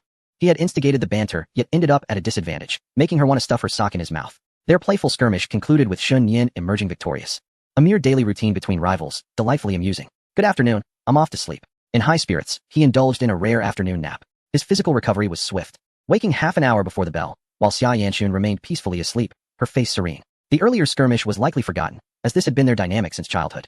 If Xia Yanchun hadn't grown accustomed to Shen Yan's intense repartee, they would have long been strangers. Rather, it was Shen Yan who had adapted to the high-stakes exchanges with Xia Yanchun. She had always been a true femme fatale. Had Shen Yan not kept pace, he might have fallen victim to her whims, becoming a mere plaything to her mischief. Until now, Xia Yanchun still yearned for him to address her as sister, truly relentless in her desires. Previously, he had been coaxed into calling her sister for several years, yet his dissatisfaction lingered, revealing a profound sense of unfulfilled longing. Feeling rather uninspired, Shen Yan began to arrange his books on one side, discreetly retrieving his phone. Although at this hour, he was unlikely to encounter anyone, one must exercise caution, for a moment's negligence could lead to Xia Yanchun seizing an opportunity. After scrolling through a few videos, he suddenly recalled that Li Shiyan had mentioned changing her online name. Without hesitation, Shen Yan perused his friend's list and clicked on her profile. The original title, 37-year-old beautiful Lolita, was exceedingly risque, utterly incongruous with Li Shiyan's demure persona. What a stark contrast. How amusing it would be to see if his friends found her new name equally provocative. Indeed, it had changed to white-cut chicken dipped in chocolate sauce being pursued by Cantonese people. He humorously suggested that instead of being pursued, it might be better to be turned into a mist of blood. Why is it that girls are so fond of such flamboyant names? Shen Yan's curiosity piqued. He searched for Yin Yuju's QQ nickname, which was Doesn't Drink Wang's Eye. Now that resonated well. Chapter 046. The lifespan of a dog is only 20 years. And Chun Dong is already 18. On Tuesday, upon waking, Shen Yan discovered that his task had been completed. He had only started exercising the previous Tuesday, and logically, it should have been finished by yesterday morning. However, the system had an extraordinary number of glitches. Opening his banking app, Shen Yan gazed at the 5-digit balance, feeling a sense of optimism about his future. Even among students from affluent families, the money at their disposal seldom exceeded his own. After all, they were merely high school students. Even with wealth, their families wouldn't freely squander it on them. Shen Yan, however, was different. He could spend whatever was in his account. And if he wished, he could indulge in a game of San Guisha without restraint. Yet, he would never squander it on such frivolities. After all, even a genius is still human. Earning 18,000 a month, he smiled cheerfully every day. In the afternoon, during physical education class, after completing 2 laps for warm-up, Shen Yan nestled beside Xia Yanchun, remaining still as he eavesdropped on the girls' taboo conversations. Last week, I secretly commented under a post about Xiao Zhan, saying my brother Wang Yuan is better, and I was chased down and scolded for 5 blocks. Bullfrog, leading the trouble, sitting back and watching the fight. Last time, when Wang Yuan held a concert, I followed like a water buffalo and commented that my brother Xiao Zhan is better. My private messages exploded. Bullfrog, an endless cycle. The girls gasped in unison. Even Shen Yan found himself astonished. It was indeed a bold move, one he would never dare attempt. Such actions were exceedingly taboo. A moment's misstep could lead to public humiliation.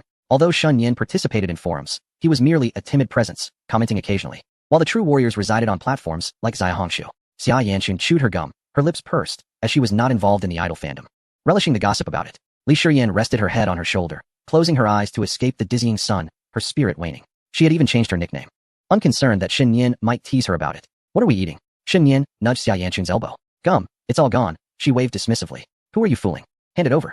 Xia Yanchun, with a reluctant demeanor, extracted a piece of chewing gum from her pocket and handed it to him. The gum, priced at 1 yuan and 50 cents, contained only 5 pieces. She consumed one, and Li Shiyan took another, initially intending to offer only 1 piece to Shen Yan.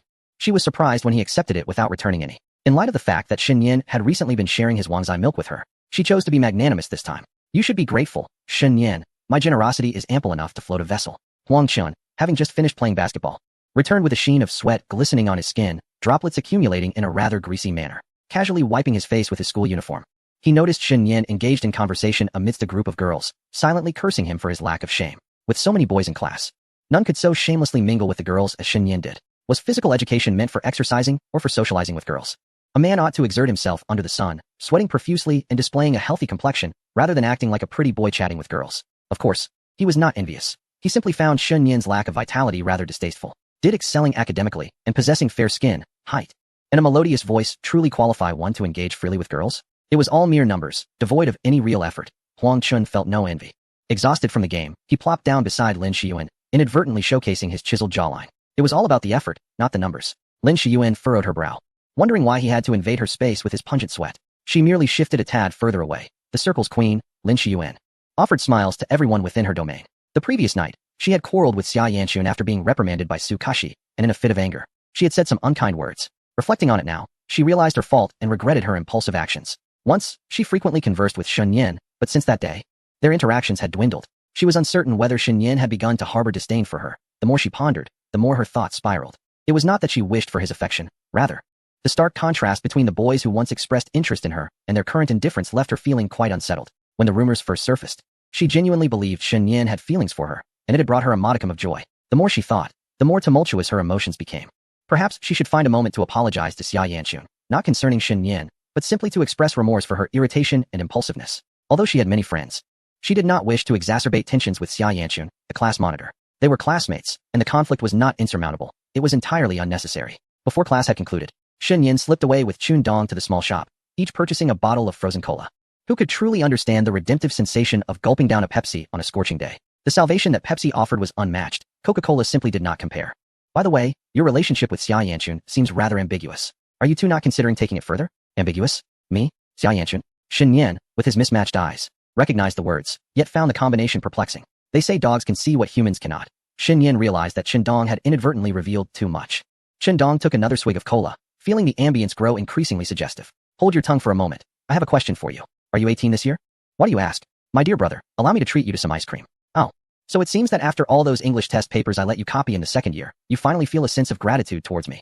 I must admit, you possess a modicum of conscience. Alas, Xin Yan remained silent, his gaze cast downward, and he merely sighed deeply, suddenly realizing that his brother might not have many years left to live. After all, the lifespan of a dog is roughly around 20 years. And Dong is already 18 this year. We should indulge in some good treats while we can. Truth be told, those of you who engage in ambiguous relationships truly deserve a scolding. Whereas the ambiguity. Xin Yan would rather land a punch on Xia Yin Chun than entertain such a notion. If they managed to chat for 5 minutes without arguing, it would be a cause for celebration. Ambiguity is a feeling, something ineffable. Dong spoke earnestly. I too seek some ambiguity over the weekend. Just say you want to watch some films. We are brothers, I won't mock you. Damn it. I have already quit, alright? Impressive. How many days have you been abstaining? 2 days. So, you've been abstaining for 2 days just because today is Tuesday? Quite amusing. Chapter 047. Bro understands my attack during evening self-study. Sukashi convened a brief meeting in the classroom. Following the monthly examination in a fortnight, the school would host its annual autumn sports meeting, and each class was required to select a relay team, with corresponding enrollment quotas. If there were insufficient participants, some students would need to volunteer, as tradition dictates. Xin Yan was not particularly fond of sports and had little interest in the athletic event, opting instead to leave the opportunity for those who were prepared. For the third-year students, the sports meeting resembled more of a holiday. After all, having participated in 2 previous events, he was well aware that the spectators often found more allure in the girls in their cosplay outfits and skirts than in the exuberant athletes themselves. However, the fact that there would be no classes for 3 days during the sports meeting was certainly a positive aspect. The school's decision to hold the sports meeting at this time was quite astute. Following the monthly exam, everyone craved relaxation, and the timing coincided perfectly with the event.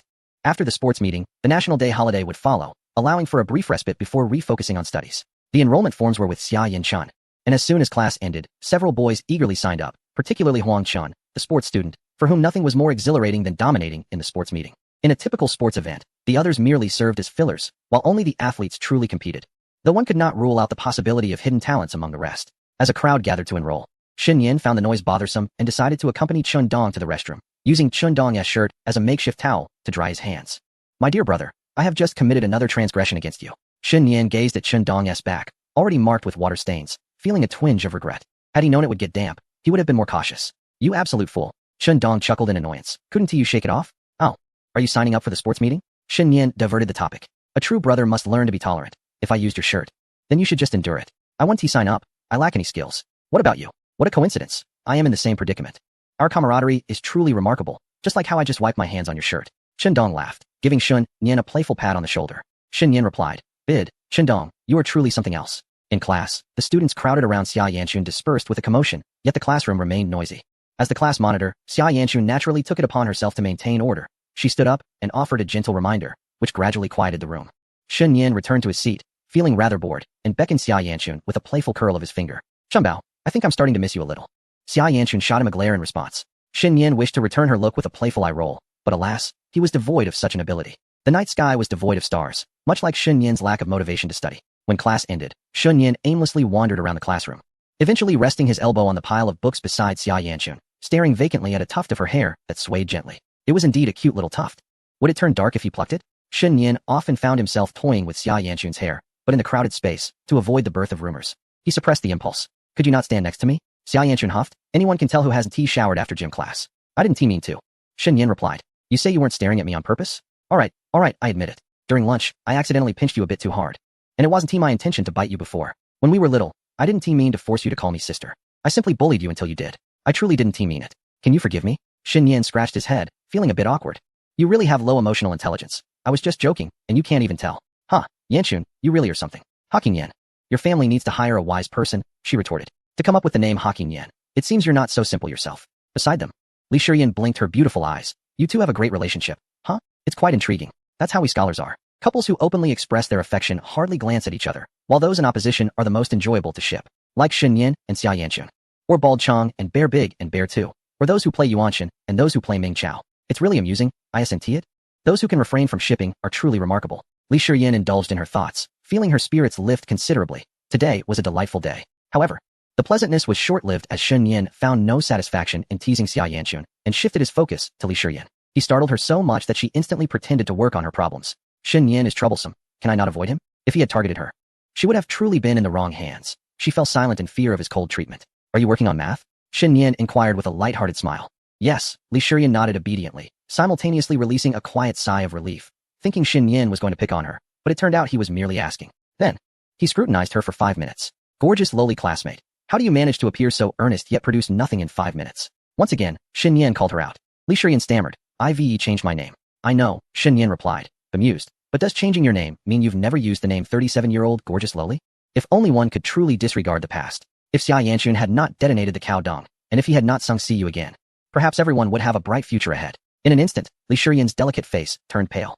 Is she destined to be entangled with the enchanting Lolita at 37 for a lifetime? Such matters are merely a remedy. How did you manage to write just one solution in 5 minutes without a single thought? I cannot. Haha, the harmony of heaven and earth. What does that mean? Li Shiyan appeared adorably foolish, evoking a sense of sympathy from Xin Yin. Xia Yanxun added a sharp remark. He said you lack timeliness. Xin Yin winked at Xia Yanxun. Bro understands my attack. Our rivalry is truly well synchronized. Reward me with a glimpse of your legs upon our return. Li Shiyan, what? Attacked by a combined skill. What a moonlit bloodstorm. Where's my best friend? Has she become an enemy? Tears flowed forth. How could this happen? A cheerful and studious little girl quietly shattered. After sharing a laugh, Xin Yin left without a backward glance, leaving the heartbroken Li Shiyan leaning against Xia Yanxun, feeling aggrieved. Mathematics, this subject, poses the same level of difficulty in achieving high scores as in defeating Godzilla barehanded. She no longer wished to converse with those adept in mathematics. The physics senior's attack was exceptionally ruthless. Xin Yin sauntered to the front row, approaching Chun Qiuyu's seat. A certain literary girl wore a sorrowful expression.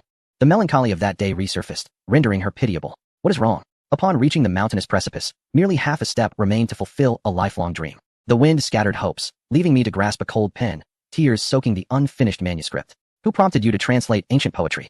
Xin Yin felt embarrassed and turned to the girl beside Chun Qiuyu, asking, what is the matter with her?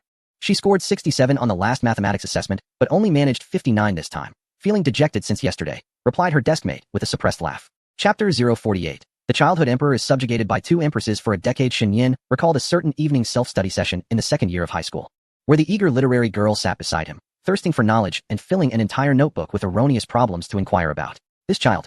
How could she score only 59 on the assessment? She is clearly a poet at heart. He declared that Chun Qiuyu was henceforth expelled from his tutelage, advising her not to mention that Xin Yin had taught her. After the evening study session concluded, as Xin Yin packed his bag and was about to invite Xia Yanxun to head home together, Lin Shiyuan beat him to it and began conversing with Xia Yanxun.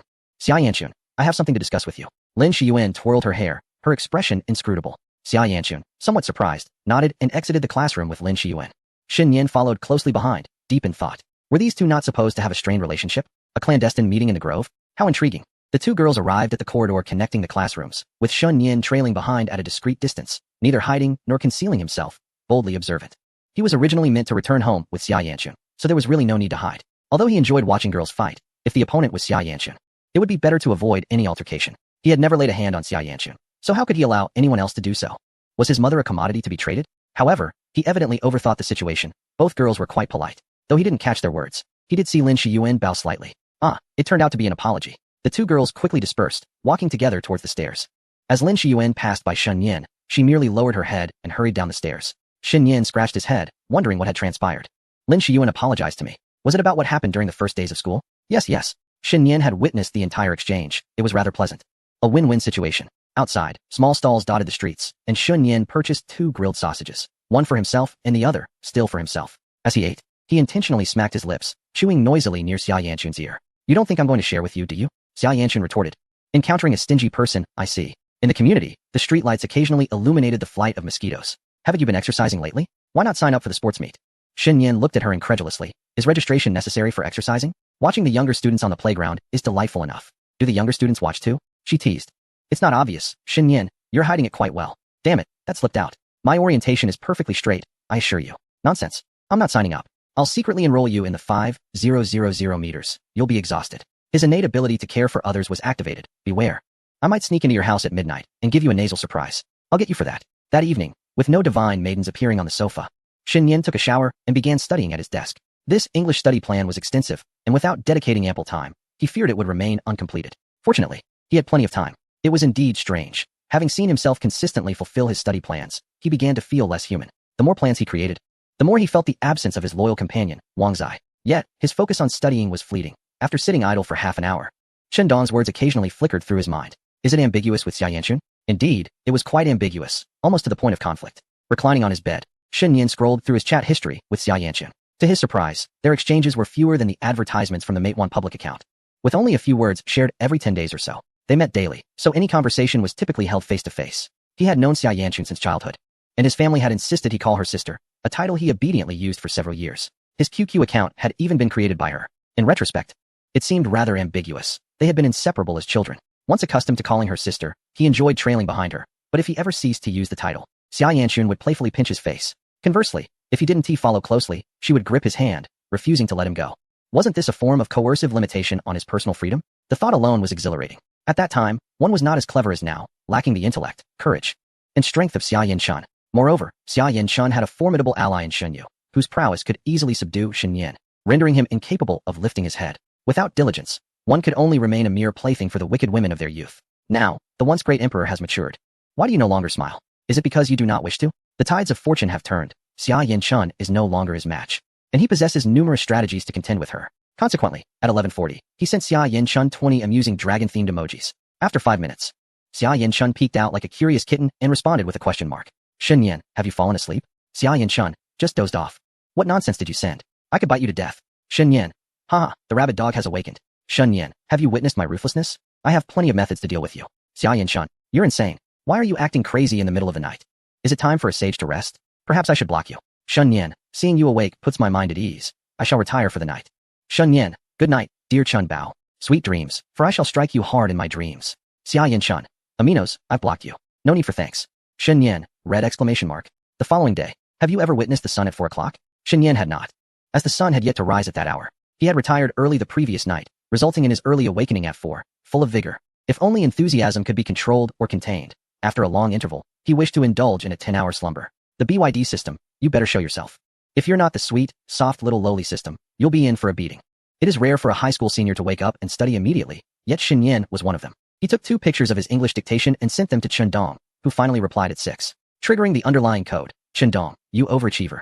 You're truly despicable. Shen Yan felt a sense of satisfaction. A day without seeing this phrase left him feeling uneasy. At 6:10, he knocked on Xia Yanchun's door. It creaked open, revealing Xia Yanchun brushing her teeth, her mouth full of white foam, appearing rather lackluster.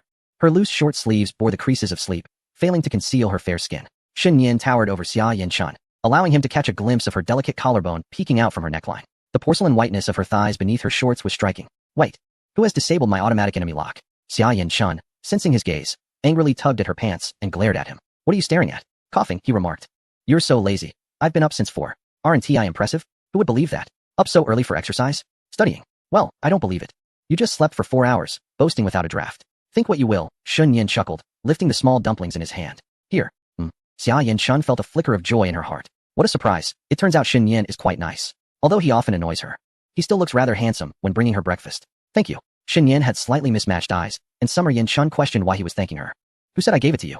I merely let you have a look, she snapped. What benefit do I gain from being angry with you? Am I to inherit your Huabei? Summer Yanchun mumbled, her frustration evident. Just moments ago, she thought Shen Yan was quite agreeable, but now she felt deceived. The foamy substance in her mouth nearly made her retch. It was all Shen Yan's fault. Seeing her anger brought Shen Yan joy. This was for you, he remarked. As Summer Yanchun expelled a mouthful of foam, her small face was wiped clean with a towel, and the drowsiness that had clung to her upon waking dissipated, revealing a sweet, lovely girl. Chapter 49. You are the most beautiful porcelain girl I have ever seen. Look at those legs. After brushing her teeth and freshening up, Summer Yanchun hurriedly returned to her room. Just as Shen Yan was about to follow, the door slammed shut with a decisive thud. I'm changing, she declared. What do you mean? She retorted. Am I the type to peek? To be honest, you hold no appeal for me at all. I regard you as just another boy. By the way, we boys are always candid with one another. Open the door so we can discuss something. I can hear your thoughts from 800 meters away. He called out, feeling exasperated. The trust between people truly seems to diminish with each passing day. Taking advantage of the moment, while Summer Yanchun changed, he peeked into the refrigerator, only to find the freezer stocked with an abundance of peanuts. It seems to be a mysterious jungle point, he mused. When Summer Yanchun emerged donned in her blue and white school uniform, she caught sight of Shen Yan slurping on the peanuts. Eating something cold this early will surely upset your stomach, she warned. No worries, I just need some paper, he replied, unable to suppress a chuckle. Summer Yanchun was accustomed to carrying her backpack to and from school, which could hold an umbrella, water bottle, tissues, or even a few textbooks, making it quite bulky. As she slung the backpack over her shoulders, the straps tightened her clothing, accentuating the delicate curves of her youthful figure. Even the outline of her undergarments was discernible. Shen Yan reached out to adjust the fabric on her shoulder, his senses filled with the delightful fragrance that emanated from her. Naturally fragrant. She could enchant even Hannibal without any seasoning. Summer Yanchun remained silent as she retrieved a hair tie from her pants pocket. Gathering her shoulder-length black hair into a small ponytail, a sapphire-like hair accessory nestled within her locks. Shen Yan, who had often played with her hair. Couldn't help but notice the ornament this time. He gently parted her soft strands and toyed with the blue gem between his fingers. This little thing is quite lovely, he remarked. Don't, she protested, biting her lower lip. Shen Yin stood beside her, always this way, teasing her hair, flicking her ponytail, so close that his warmth brushed against her face. He smiled, just a little more. Hurry up and press the elevator button, she urged, slightly exasperated. What is the rush? As the elevator descended, the community at 6 in the morning had yet to fully awaken. Dried leaves gathered in a heap by the roadside. And with a playful gust of wind, a few mischievous leaves danced from one side to the other. Shen Yin took a step back, his fingers entwined in her silky hair, a casual act. Stop messing with my hair, it'll fall out, she complained. You blocked me yesterday. Why don't you unblock me? I won tea. I've cut ties with you. All right, if that is how it is, then return my soup dumplings. I won tea. They were given to you. With a huff and a puff, Xia Yanchun reluctantly removed him from her blacklist, causing her to stuff 2 buns into her mouth, resembling a little squirrel. Her hair had been playfully tousled by Shen Yin throughout the day, and if she ever went bald, it would surely be his fault. The morning brought Shen Yin's favorite math double period. What a delight, learning English. Unbeknownst to him, Shen Yin had unwittingly become an aficionado of NTR, referring to attending classes. As the math teacher made rounds, his heart grew heavier with each passing moment. Observing so many students neglecting the lesson, particularly a dark-skinned student who didn't even pretend to pay attention while asleep. Well, I suppose I shall begin, he said. You are the worst class I have ever taught. Did you not perform admirably on last semester's final exam? Why, then, are you so inattentive? Perhaps you could take a page from Shen Yin's book. Look how diligent he is. The classmates turned to Shen Yin, admiration swelling within them. A singular academic powerhouse. He had achieved such high scores yet remained engrossed in his studies. Truly a model for our generation. Shen Yin, perplexed, thought, oh dear, here I am, sitting at home, receiving praise from the heavens. How embarrassing. At noon, the teacher prolonged the class, and Shen Yin watched helplessly as the cafeteria line snaked out of the dining hall, feeling as though the sky had collapsed around him. The delicious chicken leg was gone. Oh dear, teacher, I must report you. It turned out to be Sukashi, the homeroom teacher. Let us forget I mentioned it. After school, Shen Yin played the role of a latecomer, sneaking into the cafeteria with a few girls to scavenge leftover food, borrowing Xia Yanchun's meal card, which he had forgotten to recharge. After finishing his meal, he also managed to snag a chocolate bar. Remember to pay me back. Xia Yanchun delicately licked the peanut brittle, her little tongue smeared with white cream, sweet and indulgent. Beg me, and I'll return it. 15 yuan is a small price to pay to truly see a person. Let us sever ties. Yes, we must part ways. I've found you displeasing for quite some time now. Though his phone contained ample funds, he lacked cash, and ironically, the cafeteria card at Sinin No. 2 high school did not support mobile recharges. Shen Yin seized the opportunity during lunch to step out and exchanged 1,000 yuan in cash at a nearby shop. He was somewhat lazy, typically recharging his meal card on a monthly basis, still using the leftover balance from last semester. With 2 meals a day, each costing a maximum of 10 yuan, 800 yuan would suffice for 2 months of meals. He also purchased a few snacks outside and stuffed them into his backpack, bringing 2 bottles of fruit tea back to the classroom. 1 bottle he gently placed on Xia Yanchun's desk as a token of apology for disturbing her sleep the previous night. The icy condensation from the fruit tea dampened the cover of her book, prompting Xia Yanchun to lift her head with a soft groan. Shen Yin, I'm so hot. So, you weren't asleep after all. Shen Yin had tiptoed around like a thief, intent on not disturbing Xia Yanchun. It's too hot to sleep. Here, have something cold. Xia Yanchun felt sticky and uncomfortable, not sweating but still uneasy. Sleep eluded her despite the open window, as the classroom remained stifling, with the fan blowing only warm air. Sipping through the straw, the icy fruit tea soothed her throat, providing a small measure of relief. Didn't we agree to sever ties? Why are you still drinking my beverage? Shen Yin cheerfully settled into Li Shiyin's seat. Then let us reconcile. Xia Yanchun prepared to confront Shen Yin. Indeed. How capricious you are, Xia Yanchun. I forgive you. If you are reluctant to part, just say so. In truth, I find myself somewhat reluctant to let you go as well. You are the most exquisite girl from Sinin I have ever encountered. Just look at those legs. A series of swift movements. Yet the little flower in Xia Yanchun's heart withered in an instant. After gulping down her fruit tea, she shot a frosty glance at Shen Yin. We are no longer friends. How astonishing, Xia Yanchun. Your mood swings are as unpredictable as ever. Chapter 050, Hidden Mission. Shen Yin and Xia Yanchun exchanged bewildered glances. With nothing else to occupy their time, Shen Yin found himself scrutinizing Xia Yanchun. He finally understood what 2 people do when they are idle. They engage in a contest of endurance to see who can keep their eyes open the longest without blinking. Perhaps unable to bear it any longer, Xia Yanchun huffed and buried her face in her arms. The temperature today felt like 38 degrees. A far cry from the autumnal chill one would expect. The region of Sinin, where even a snowfall in winter makes headlines, is synonymous with heat. And when other provinces think of Sinin, they first think of its sweltering climate and its signature twin ponytails. Xia Yanchun had already resolved not to sleep. She would simply steal a nap during self-study in the afternoon. Suddenly, a chill coursed through her soft arm, causing her petite frame to shudder as she shot an indignant glare at Shen Yin. Shen Yin, unable to contain himself, inadvertently nudged her with his fruit tea cup. We are no longer friends. Please do not bother me again. I unilaterally declare us reconciled. Reconciliation denied. Xia Yanchun raised a finger in protest. If only she wore glasses. She would have had that expression of I have an idea. I cast a veto against your denial. Shen Yin grasped her small hand, pressing down on her defiant index finger.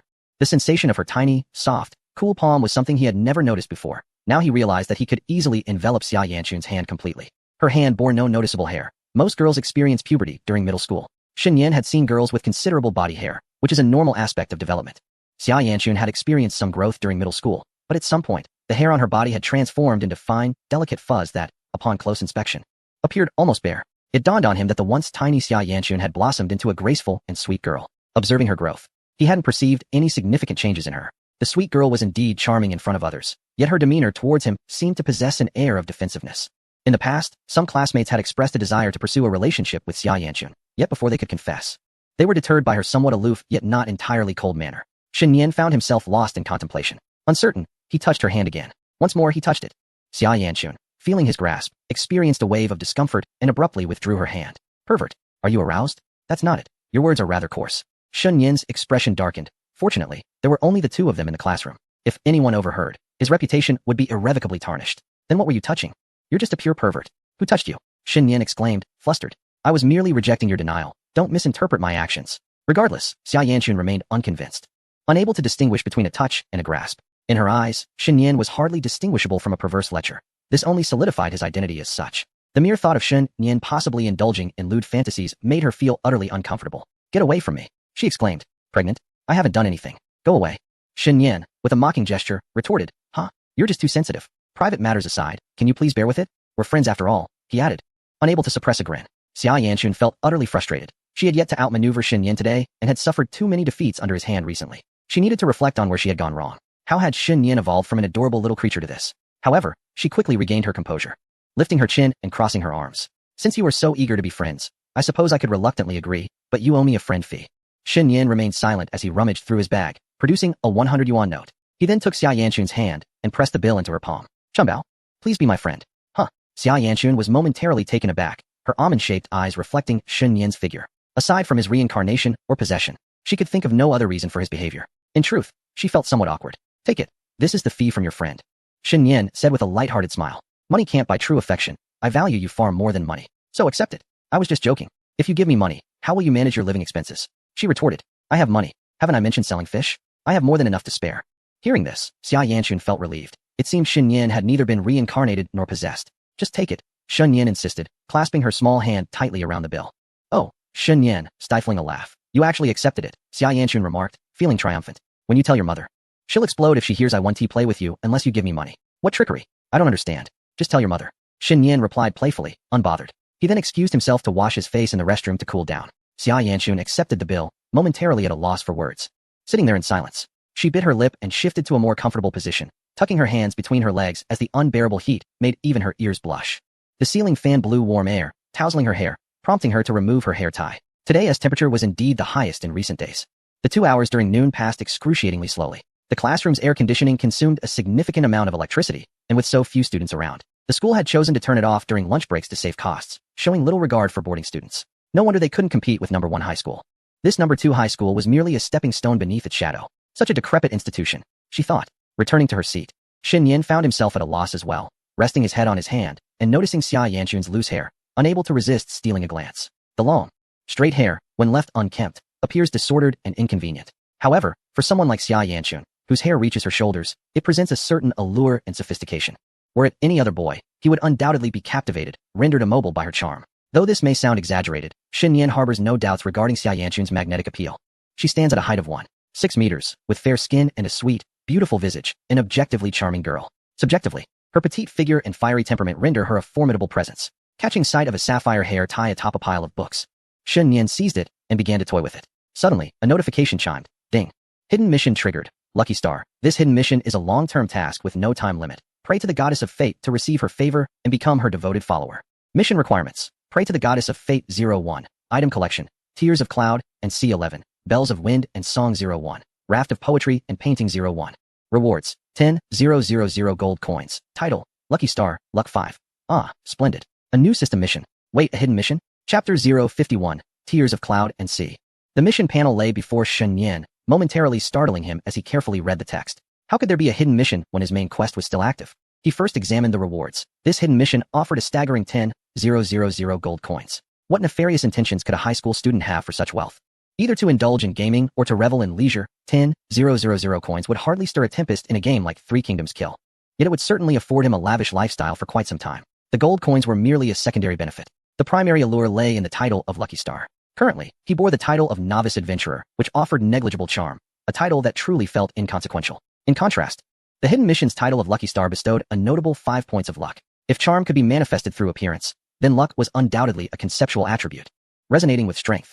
In another world, such luck might lead to discovering treasure chests, enhancing equipment success rates, or triggering critical hits with every strike. In reality, good fortune could manifest as acing exams, striking it rich with a lottery scratch-off, or achieving a streak of favorable draws in card games. What difference would there be if it felt as though one had struck gold? Of course, this was merely Shun Yin's conjecture, while Luck 5 was indeed an enhancement. Its precise effects remained uncertain. Yet, who would ever complain about an abundance of good fortune? Turning his attention back to the task requirements, he pondered the notion of praying to the goddess of fate. But who was this goddess? Surely it could not be Xia Yanxun. That seemed highly improbable, as she was merely a childhood companion in the system's narrative, still lingering in the novice village and having no connection to the goddess. Even his elder sister, a saintess, could not be the answer. Setting aside thoughts of the goddess of fate, he noted the necessity of collecting 3 items: Tears of Cloud and C11, Bells of Wind and Song 01, Raft of Poetry and Painting 01. Shun Yin idly toyed with the hair tie in his hand, which indeed bore a lustrous sapphire. This trinket was likely what one would refer to as the Tears of the Cloud and Sea, a name that resonated with an elegant charm. As for the subsequent items, Bells of the Wind and Song and Raft of Poetry and Painting, Shun Yin found himself utterly perplexed. What on earth were these? While the names were melodious, they were shrouded in enigma. Shun Yin possessed neither bells nor literary rafts. It was evident that hidden quests were indeed challenging, otherwise, they wouldn't be labeled as such. And the absence of a time limit suggested that these tasks were not meant to be completed hastily. Other systems might offer, here is 5 million, spend it as you please. Don't return until it's exhausted. Meanwhile, Shun Yin's system pondered, how shall I distribute rewards? I have a brilliant idea. Truly, the system was decidedly mischievous. What are you up to? Xia Yanxun waved her delicate white hand before him, bewildered. This individual had been unusually still, sitting beside her like a statue. Ahem, nothing. Shun Yin cleared his throat, his consciousness returning as the system panel retreated to the upper right corner of his vision, gradually fading from sight. By the way, where did you purchase this item? Shun Yin inquired, still fiddling with her hair tie. I seem to have forgotten. I've brought all my hair ties from the town. I have many, and I haven't bought any since high school. I see, Shun Yin mused. Knowing the origin of the hair tie might lead him to a shop where he could try his luck, but alas, Xia Yanxun herself was unaware, leaving that avenue closed. What's wrong? Nothing, Shun Yin smiled. I, the great thief of Jiangnan, hereby declare that this hair tie is mine from this day forth. Great thief of Jiangnan. This is outright theft. Return it. I still need it to tie my hair, Xia Yanxun protested, extending her fingers. You acknowledge that I've taken it. Yet you demand its return? How foolish. What do you intend to do? It's merely a hair tie. You wouldn't understand my secrets. All you need to know is that this item now belongs to me. Shun Yin entwined the hair tie around his fingers, resolute in his refusal to return it, promising instead to buy her a new one later. What on earth are you doing? Xia Yanxun was at a loss. A trinket worth merely 2 yuan. And Shun Yin's friendship fee could buy 50 of them. It was evident that Shun Yin was purely indulging in his own whims. Take it if you wish.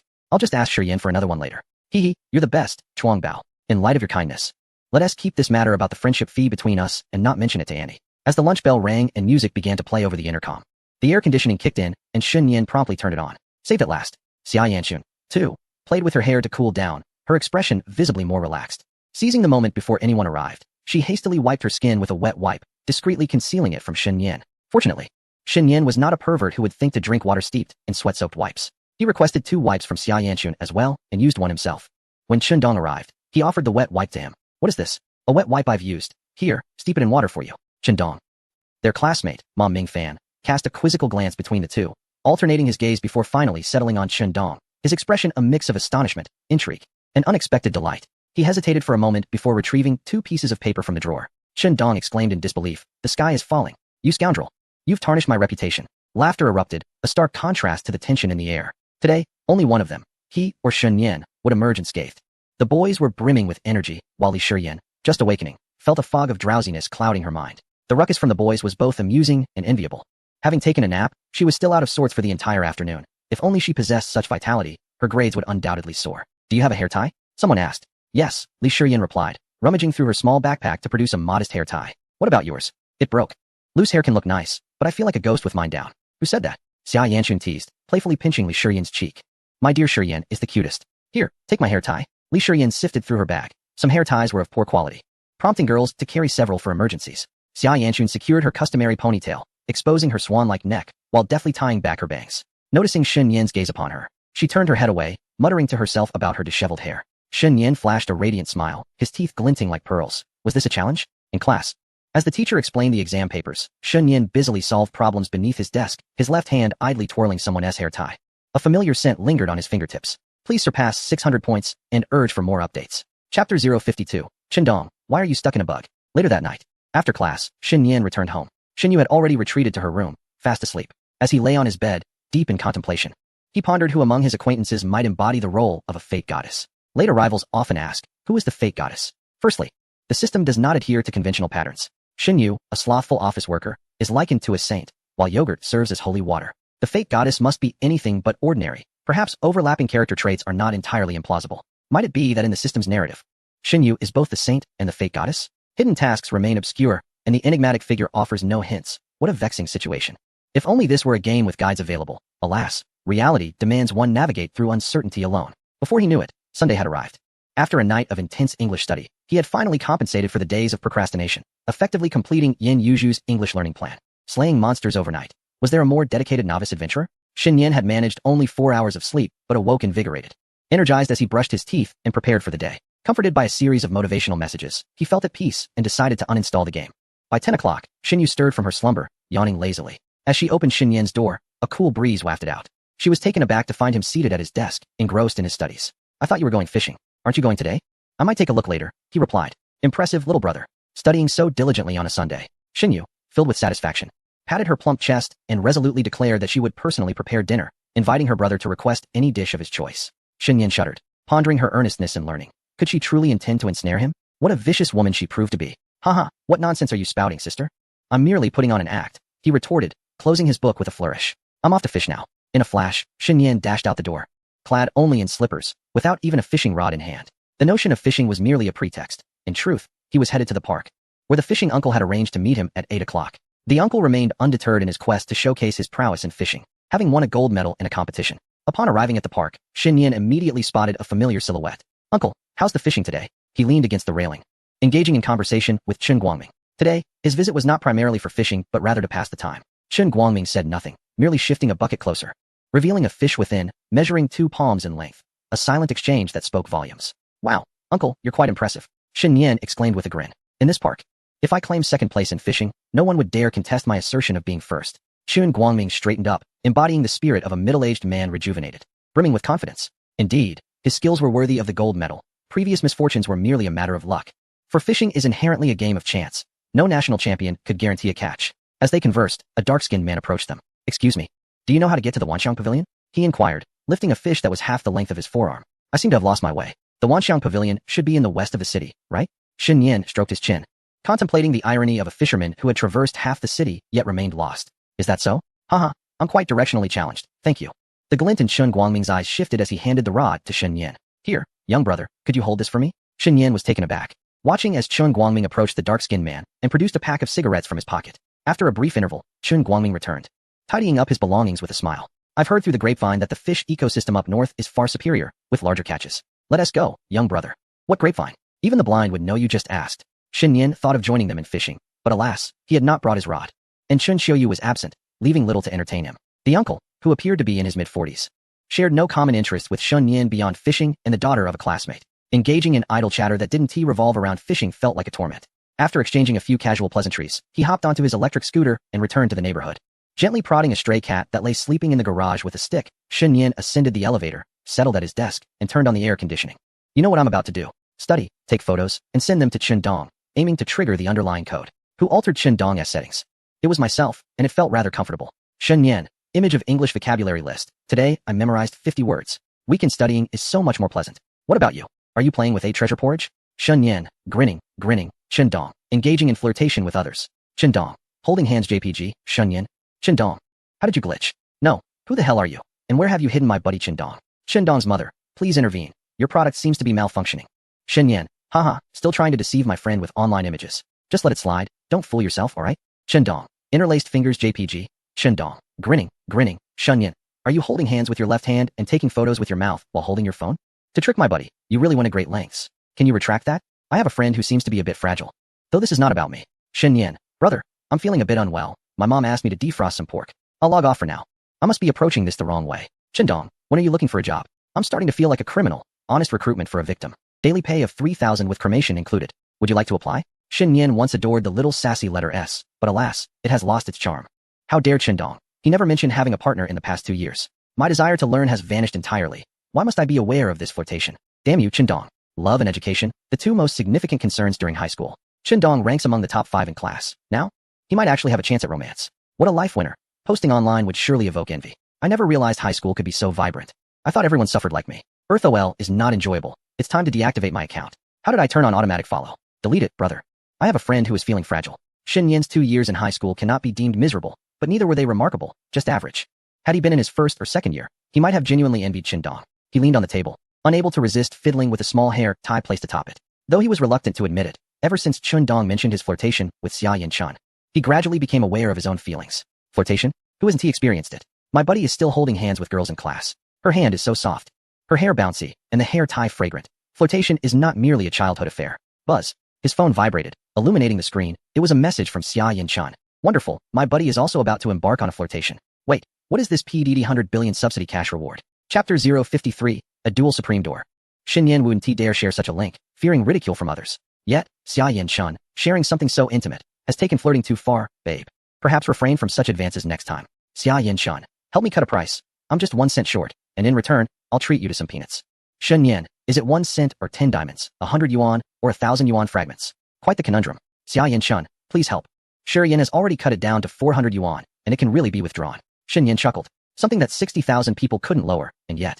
Li Shi Yan managed to do so? Shen Yan had indeed heard tales of individuals fortunate enough to reap rewards with minimal effort, drawing in a few people to partake in such ventures. If a select few were not genuinely able to benefit, these activities would not persist. Everyone harbors the hope of being that destined individual, leading them to repeatedly attempt their luck, often with success. Undoubtedly, amidst 1,000 hopefuls, if one person manages to gain a reward, it is a stroke of fortune. This is the cunning nature of these applications. It is not a rare occurrence that only the exceptionally lucky can seize. Yet, Li Shiyan had succeeded. Such fortune indeed, to find you.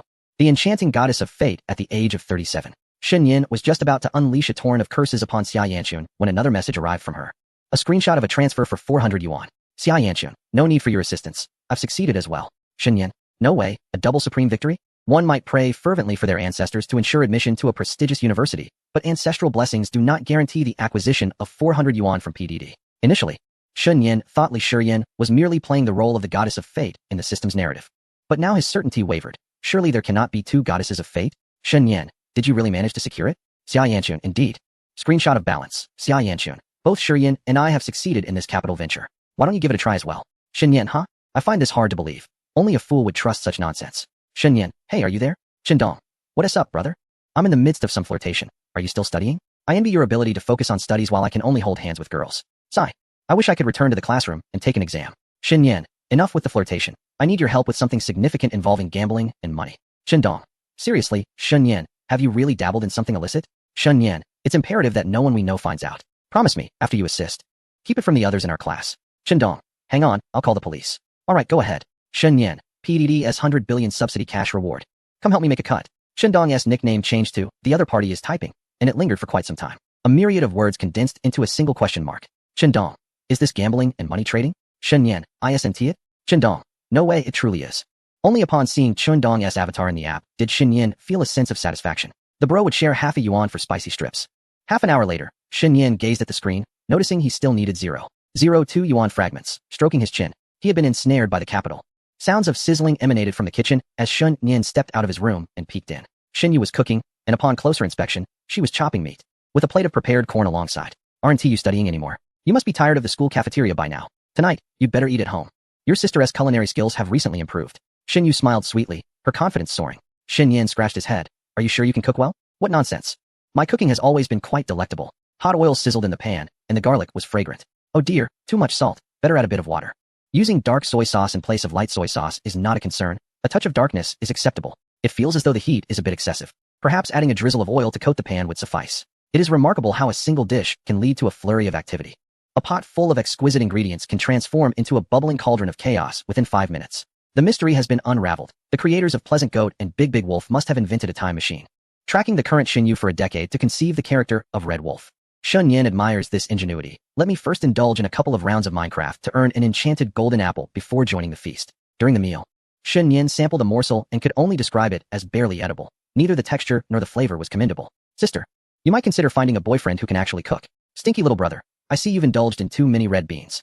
How dare you subtly criticize your sister's culinary skills? Xinyu took a bite herself and nodded, conceding that it was indeed unpalatable. The water had been excessive, resulting in a dish that was neither rice nor porridge. It would still be timely to order takeout. Speaking of cooking, you should also seek a boyfriend. After all, you are 25 now. Dear brother, utter another word, and I shall toss you into the moat tonight.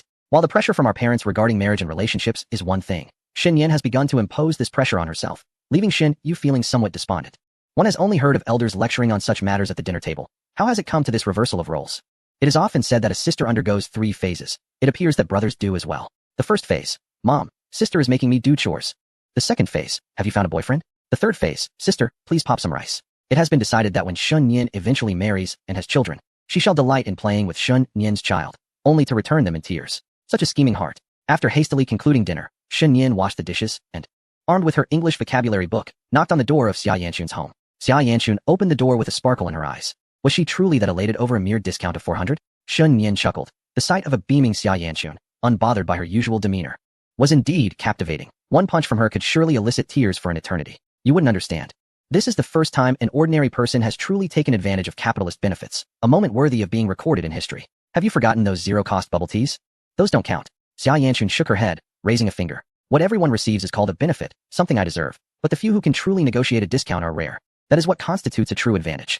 Having spent the entire day at home, she exuded a languid and soft aura. Her attire clung gently to her form, the loose neckline revealing a glimpse of her delicate collarbone, even the straps of her lingerie evident beneath her clothing. What brings you here? She inquired. I came to study, and perhaps to snack on some peanuts. But you didn't assist me with the discount. I intended to help, but you completed the transaction too swiftly for me to intervene. Now let me inside. So, what exactly are you here for? Xia Yanchun barred his entry, her fair face displaying a hint of haughtiness. Xin Yan was momentarily taken aback. Isn't it adorable how your mood brightens you up? You've triumphed, Chuan Bao. I nearly lost control of the situation. Xin Yan waved the vocabulary book, grinning. Tomorrow marks the beginning of exam week. I must achieve high scores. Could you assist me with my English, class leader? Chapter 054. You smile cheerfully in comparison to me, and I can smile just as brightly in comparison to you. Someone barged in without hesitation, leaving Xia Yanchun at a loss for how to respond. If Xin Yan had come to study, she would have welcomed him with open arms. The monthly exams were set to commence next week, followed by the sports meet, and then the National Day holiday. The week after the exams would bring a much-needed respite, marking one of the most relaxed periods of high school life. Xin Yan had already settled into Xia Yanchun's room, nonchalantly occupying her desk like a master. Though the air conditioning in her room was rarely turned off, it barely offered relief. Boys preferred it set to a brisk 16 degrees, while girls generally found comfort at 24, as long as it was not too warm. Did you bring your dictation book? I'll help you with vocabulary, Xia Yanchun said. Entering the room and perching on the edge of her bed, her fair legs strikingly noticeable. Shen Yin scrutinized her seriously for a moment before responding.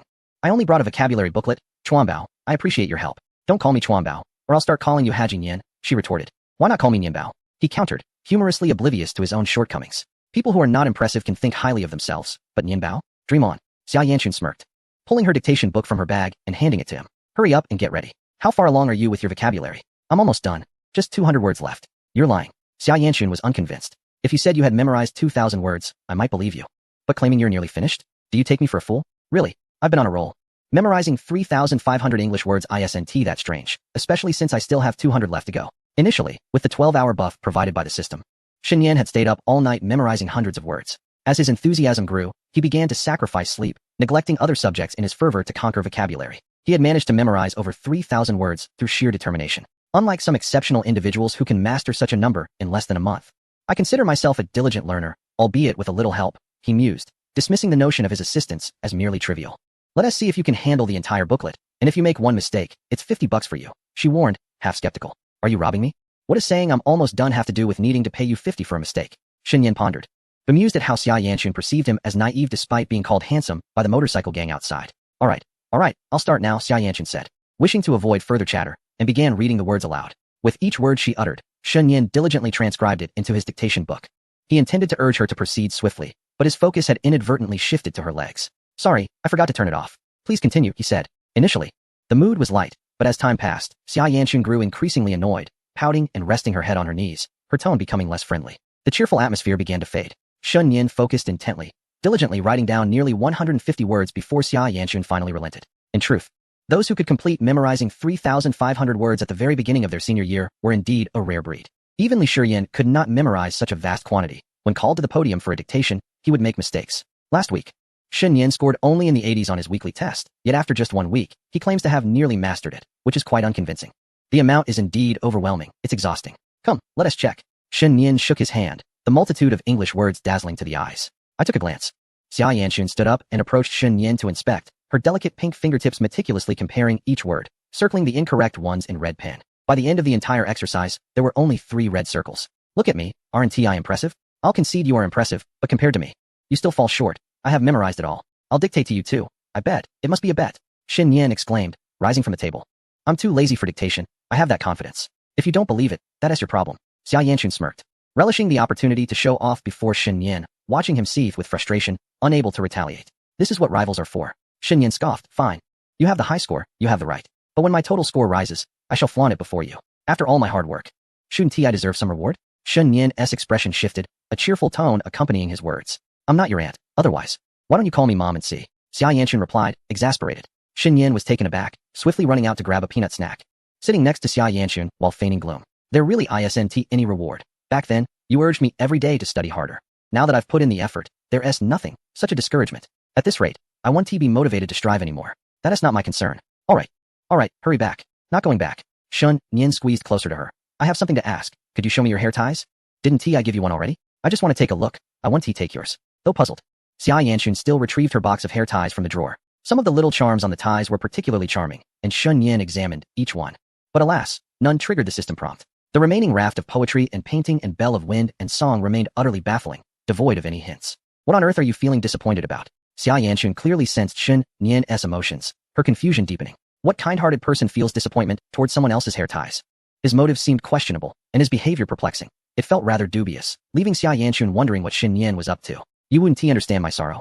Shen Yan lamented inwardly. He had merely come to test his luck, holding no great expectations. His primary purpose was still to study. After dictating some common grammatical structures with Xia Yanxun, Shen Yan grew increasingly confident. The difficulty of the monthly test remained uncertain, but his English score would undoubtedly not be in the 40s or 50s. He believed he could secure at least a 90 in English, with a possibility of exceeding 600 in total. Do you think you can surpass Lan Fukai in the monthly exam? Xia Yanxun also grabbed a peanut snack, licking her fingers. If I don't score higher than him, I might as well do handstands while defecating, Shen Yan retorted with confidence. So self-assured? Xia Yanxun shot him a glance. His total score was only slightly higher than mine. I excel in math, he excels in English. Now that my English is improving, his math may not necessarily hold up. If his mathematical abilities were to improve, surpassing my total score, I would concede his prowess. However, should he fall short, what difference is there between him and a jester? I would have never been concerned about him. When it comes to our English comparisons, I chuckle with glee. Yet when we engage in mathematics and overall scores, he too should be prepared to smile. Chapter 055. The ascendant genius of mathematics. Shen Yan's ultimate ambition is simply to outscore Xia Yanxun, a pursuit fraught with challenges. Xia Yanxun is the top student at CI Nan Air Zhong, achieving a well-rounded development across all subjects, and even Shen Yan's strongest mathematical skills barely surpass hers. Surpassing Xia Yanxun is akin to facing a formidable boss. As for Lan Fukai, he truly does not concern himself with Shen Yan. His next target is undoubtedly Li Shiyan and Shen Dong. Keep striving, I believe in you. While others may scorn you, you must persevere. Shen Yan, still somewhat hopeful, wondered if there would be rewards for his efforts. Every day there are rewards. I will give you an electric cannon, Xia Yanxun teased, raising her small fist. Garlic bird, I'm heading back. I advise you to behave. Do not close the door tonight. What will you do? A night raid. Ha ha ha. Dare to come, and you shall perish. A small amount of white sticky residue remained on the ground. Shen Yan, in his clumsiness, had dropped some ice cream, leaving him speechless. Xia Yanxun wiped it away with a tissue and returned to her desk. Only then noticing that Shen Yan had not even taken his vocabulary book home. This fellow truly treats this place like his own home, boldly declaring a night raid. How audacious. Xia Yanxun was aware that this was merely a playful banter. There was a time when Shen Yan's bravado was even more unrestrained, as if he were oblivious to the world around him. The table was cluttered with hair ties. Xia Yanxun sighed and began to pick them up one by one, placing them in a small box. She had heard of the symbolic significance of hair ties. Some couples in class openly wore matching ones, declaring their ownership of one another. Shen Yan had asked her for a hair tie but did not wear it on his wrist.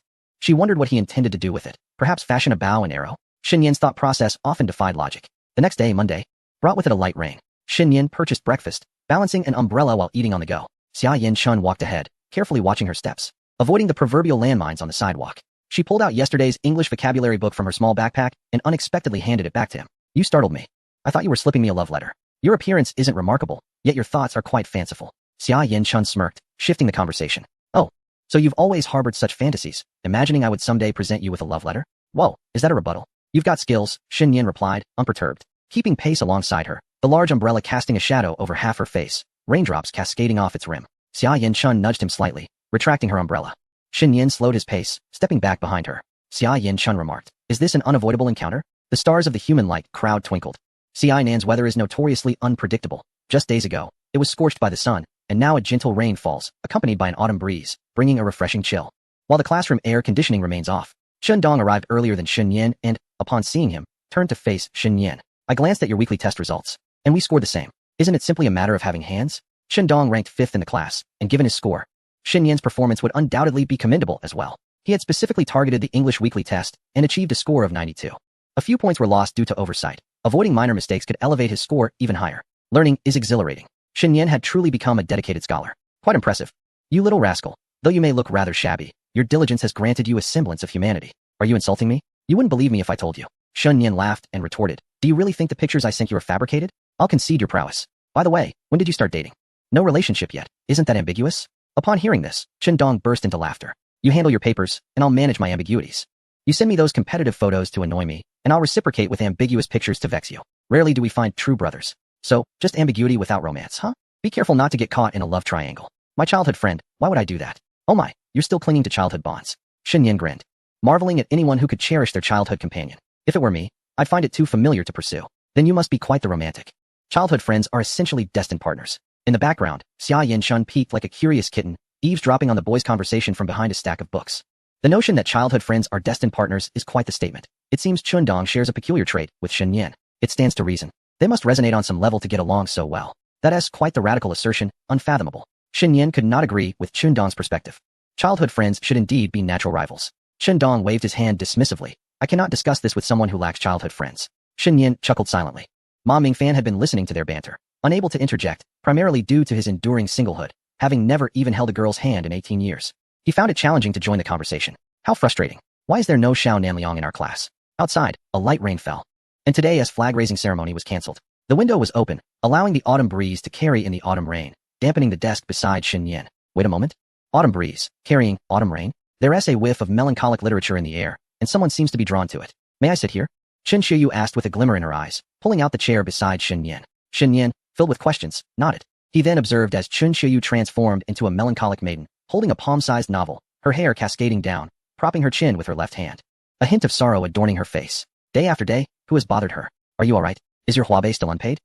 How could that be? "I'm doing splendidly."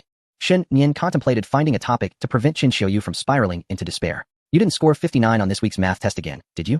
It wouldn't be fair to let her remain in a state of distress. Upon hearing this, Chen Xiuyu trembled slightly and hesitantly stood up. Her wounds were ruthlessly laid bare by Shen Yin, and an overwhelming sorrow surged from her heart, leaving her icy cold, with the sadness etched vividly upon her face. To put it plainly, it struck a nerve. "I have made progress. How many points did I score?" 62. "Remarkably, I improved by 3 points. It's terrifying. A rising star in the realm of mathematics. You seem to be lacking a bit. By the way, I scored full marks." "Who asked you?" Chen Xiuyu fought back tears, her pain being prodded, feelings of grievance occupying her mind, with literature replacing rational thought. Harsh words wound like a chill in June. "It's fine. Now it's the end of September." Harsh words wound like a chill in September. I shall never again bask in the literary ambience beside Shen Yin. Chen Xiuyu arrived cheerfully, but departed in sorrow. Chapter 056. Can Shen Yin's faults, with a score of 98, deny the merits of Shen Yin too? In class, there were 2 consecutive English lessons. Yin Yuzhu entered the classroom with joy, projecting everyone's score sheets onto the computer. She compiled the English exam results of all students from the start of their first year, from monthly tests to midterms, and from midterms to the final exams of their second year. Some students consistently achieved high scores, like Xia Yanchun, Lan Fukai, and Shen Dong. Others displayed stable, yet mediocre performance, hovering around the 40s, such as Shen Yin and Huang Chun. Some students soared academically, and Yin Yuzhu particularly praised those who made significant improvements. Conversely, those whose scores had declined received gentle admonitions, reminded to strive harder next time. The purpose of this chart was to remind everyone. Those with good grades should maintain their status, those with average scores should continue to exert effort, and those struggling must work even harder. As seniors, everyone should recognize the importance of the college entrance examination. While speaking, her gaze occasionally fell upon Shen Yin. As in a sense, her words were directed at him. There were many students in the class with poor English scores, but few were willing to improve. She had spoken with other underperforming students, and, to put it bluntly, some had already begun to resign themselves to mediocrity, either promising to study diligently while never even glancing at a book, merely deceiving the teachers. Only Shen Yin was an exception. Not only did he promise to study hard, but he also adhered to his study plan, achieving impressive results on assessments. Yin Yuzhu felt immense satisfaction. Such students are the budding flowers of our nation's future. This chart was designed for everyone to compare their results vertically, to identify their weaknesses, and to learn from high-achieving classmates. Students like Xia Yanchun, Lan Fukai, Chen Dong, and Shen Yin should serve as references for effective study methods. Who? Shen Yin? A boy jested. And everyone glanced at the computer screen displaying Shen Yin's scores from the beginning of their first year to the end of the second year. 42, 38, 50, 38, 48. 44. How could Shen Yin be compared to these individuals? Shen Yin was somewhat taken aback. This wasn't camaraderie. It felt more like a setup for his downfall. Fortunately, he possessed genuine talent, or else he would have been elevated too high only to fall. Yin Yuzhu smiled and said, "Everyone, please quiet down." Although Shen Yin's previous academic performance was not particularly impressive, I must highlight that his recent achievements have been commendable. He scored 92 points in last week's weekly test. Shen Yin chuckled in his seat, playfully urging the teacher to refrain from excessive praise, as he felt he was becoming overly celebrated. The atmosphere in the classroom was lively, yet some individuals appeared less than pleased. Lan Fu's face turned an ashen hue. He was perplexed as to how he ended up sharing a desk with Shen Yin, which was causing him considerable distress. A gentle rain pattered persistently throughout the day. During the afternoon class meeting, Tsukashi entered the classroom with a seating chart to arrange examination placements. Although the monthly assessments were not as significant as major examinations, they were more formal than weekly tests, necessitating a change of seats in classrooms, similar to the procedures for midterm and final exams. The distinction lay in the fact that a portion of the monthly exam questions were crafted by the school itself or collaboratively by several high schools. This collaborative effort allowed for uniform testing across different institutions, fostering healthy competition. In terms of difficulty, Shen Yin believed that the monthly exam would be more challenging than the midterm assessment, yet still less daunting than the final. After all, following the midterm, a parent-teacher meeting would take place, and the school preferred not to have students achieving excessively low scores. Thus, they adjusted the difficulty level to ensure a more favorable appearance, sparing students from the wrath of their guardians. Shen Yin glanced at his main quest. Unlock main quest, when the pupils cease to tremble. First conquest of an intermediate magical creature. Reward, 1,000 gold coins. Title, Glimmering Experience, slight increase in experience gain. This title appeared rather intriguing. In the game, experience was an essential element, and this title functioned akin to a permanent experience-boosting card, accelerating the leveling process. What could this mean in reality? Most likely, it would enhance his proficiency, allowing him to learn skills more swiftly. What a fortunate opportunity. He felt as though he had truly struck gold. After school, his classmates began to organize their piles of books. Since they needed to change classrooms and seating arrangements for the exam, no books were allowed to remain on the desks. Most boys placed their books at the foot of their desks, while the girls utilized storage boxes, with the diligent ones even transporting their belongings back to the dormitory. Shen Yin, however, was different. He had 2 desks, accommodating a considerable amount of material. As for the remaining papers and books, he had his own clever strategies.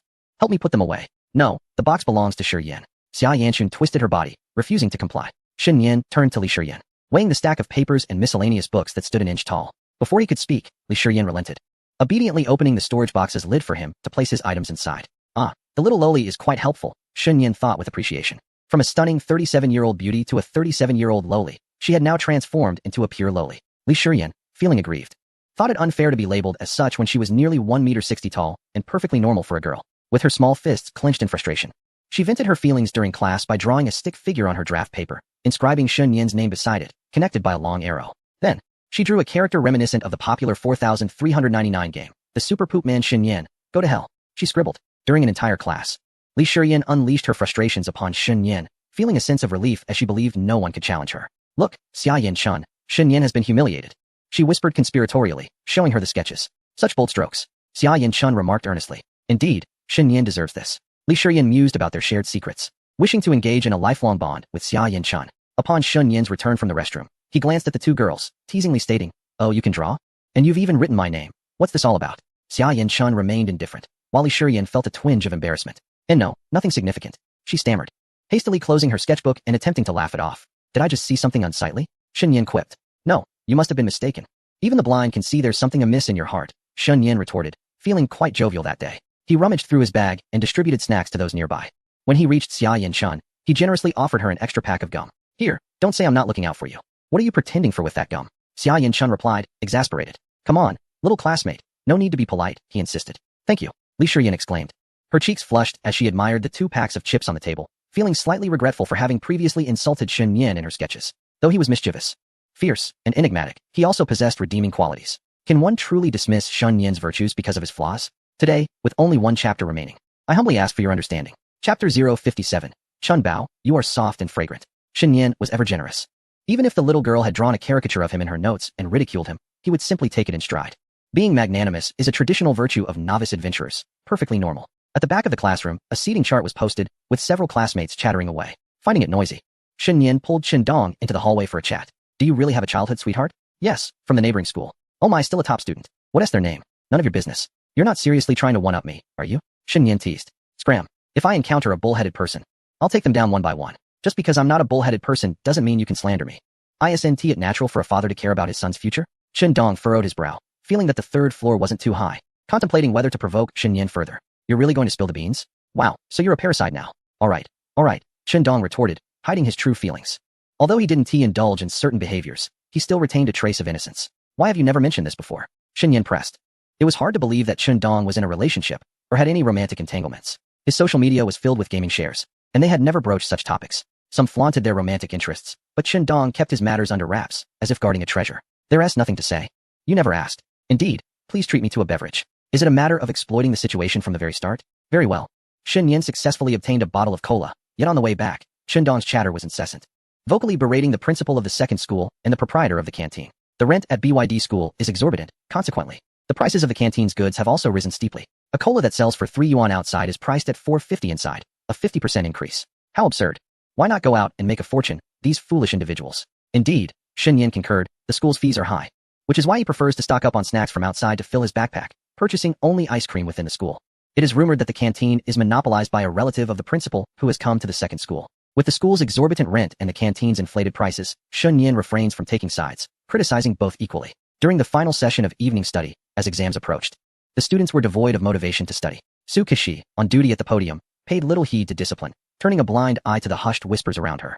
However, some students sought attention, playing Gamoku in front of the teacher, their voices rather loud. Huang Chun, be quiet, Su Kishi admonished.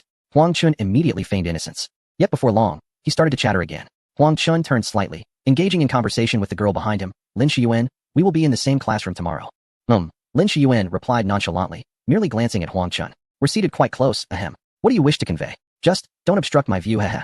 I understand, you're here to cheat. I will complete the exam honestly. No problem. Huang Chun gestured an okay sign. Lin Shiyuan appeared sullen. Ever since her quarrel with Xia Yin Chun, she had largely ceased speaking during evening study. Even when not studying, she preferred to engage in solitary activities. Only in her newfound silence did she realize how noisy she used to be. Huang Chun, in his current state, was merely an amplified version of her former self, his voice louder and more prevalent. How vexing it was. She longed to exclaim to Huang Chun, please refrain from speaking to me. Can't you see I'm revising? I truly do not wish to converse with you. And by the way, your breath is a bit unpleasant. Unfortunately, she could not do so. Huang Chun was part of her social circle, and uttering such hurtful words would disrupt the harmony within it. Even if Huang Chun were not within her circle, making such a statement would still jeopardize their relationship as classmates. As the leader of her social group, maintaining amicable relations among classmates was paramount. Not wanting to tarnish these bonds, she would even apologize to Xia Yin Chun, despite their falling out. Feeling somewhat fatigued, she covered her face. Huang Chun stole a glance at Lin Shiyuan, his heart racing. Shiyuan, after the exams, there's the sports meet. Do you have any plans? I will just be at school as usual. On the third day, we plan to go out for a meal. Are any of you girls joining? I'm not sure. Perhaps ask others. Lin Shiyuan waved her hand dismissively, as the teacher descended to patrol the classroom, prompting her to cease speaking with Huang Chun. With the monthly exam looming tomorrow, she needed to concentrate on her studies. After the evening study concluded, she held her water cup, intending to fetch some water, but found the water cooler empty. She instinctively glanced at Shen Yan. Shen Yan, could you please help me with a water change? Oh.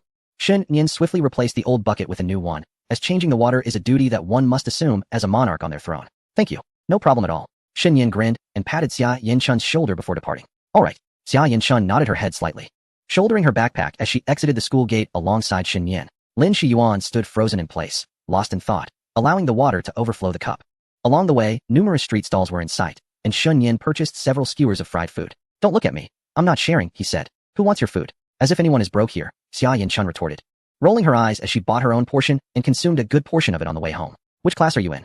Shen Yin nudged Xia Yin Chun with his elbow, and despite not applying much force, she swayed slightly, as if she were a delicate doll. Realizing the ambiguity of their actions, Shen Yin found Xia Yin Chun increasingly endearing. Chun Bao, you are a sweet and delightful little creature. Class 3, Xia Yin Chun replied, not wishing to engage further. I'm in class 18, 6th floor. Serves you right, you'll be worn out. It's a password, isn't it? Don't sleep too deeply tonight. By the way, Shi Yin is in the same class as you. The little lowly? That is wonderful. Not at all. Stop teasing her, alright? Shi Yin doesn't take kindly to that. Shen Yin scratched his head, pondering whether he was being unreasonable. After all, he wasn't giving her a nickname or anything. Before he called Li Shi Yin a little lowly, that had already been her nickname. Perhaps tomorrow he could have Li Shi Yin call him by his QQ nickname. I want to marry 8 wives. He was sure she wouldn't mind. We'll see. Today the little lowly painted me in a negative light, but I didn't mind. What did she draw of me? She made you eat 10 pounds of dung. I was too lenient in my response. Chapter 058. The Matewan discount voucher often inflates to 15 yuan. Is it really that authoritative? Upon returning home, Shunyu was already asleep. Shun Nian followed his routine, taking a shower before secluding himself in his room to read. Around 11:30, a phone call came in. Hello. Mom, why are you calling so late? His mother's voice echoed through the line. It's been a while since I last saw you. Are you planning to return to the town with Xiao Chun during the National Day holiday? Shin Yin was taken aback. He hadn't been home since the summer break.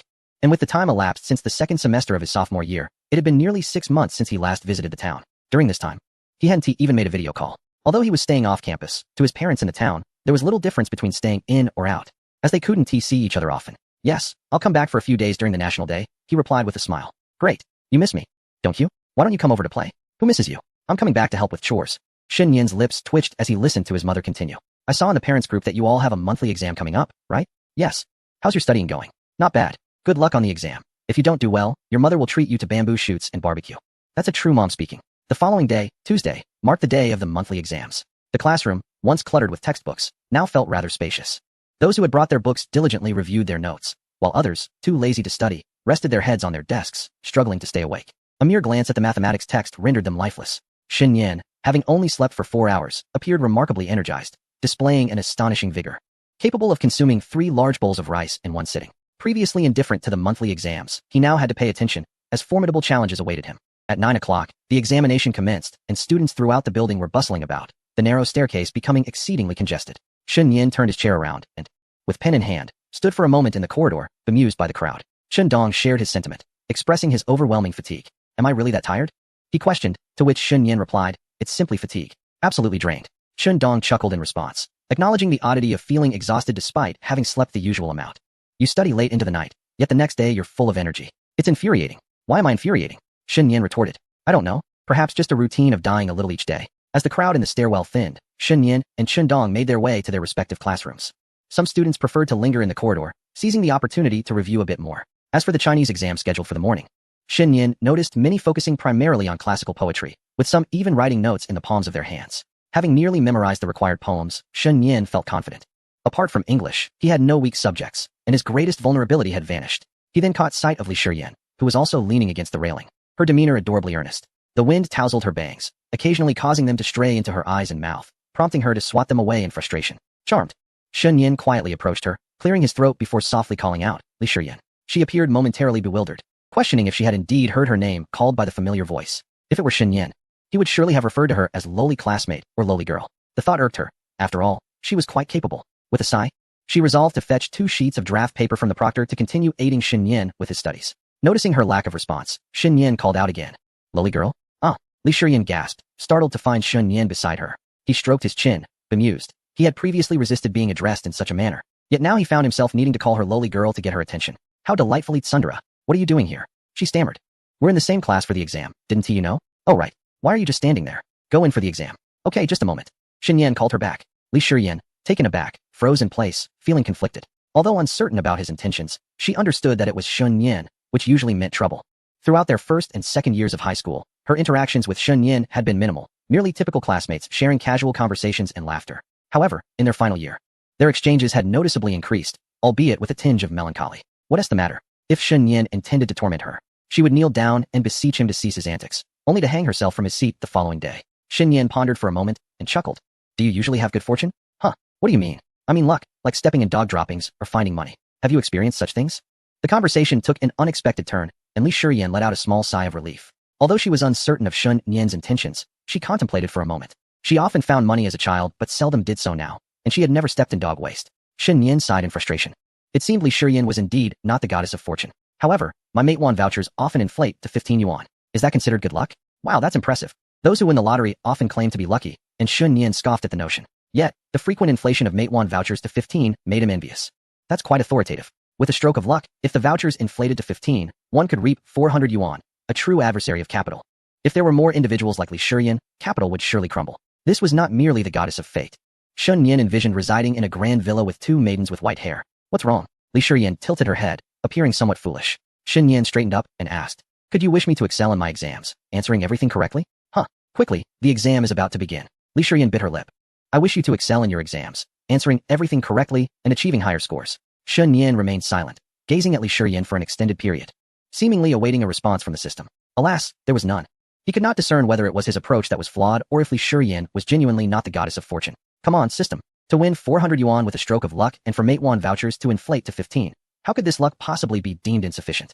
Must it reach 18 yuan to qualify as the goddess of fortune? Is it necessary for every beverage purchase to trigger a 1 yuan delight to be considered the true goddess of fortune? Must Alipay trigger daily payment exemptions to warrant the title? System, come forth. I have an inquiry. Is there anything else? Li Shiyan whispered, hesitant to make any noise. Nothing more. Xin Yan waved dismissively. It had been nearly a week without a hint from the goddess of fortune, and with exams looming, it was better to focus on his studies.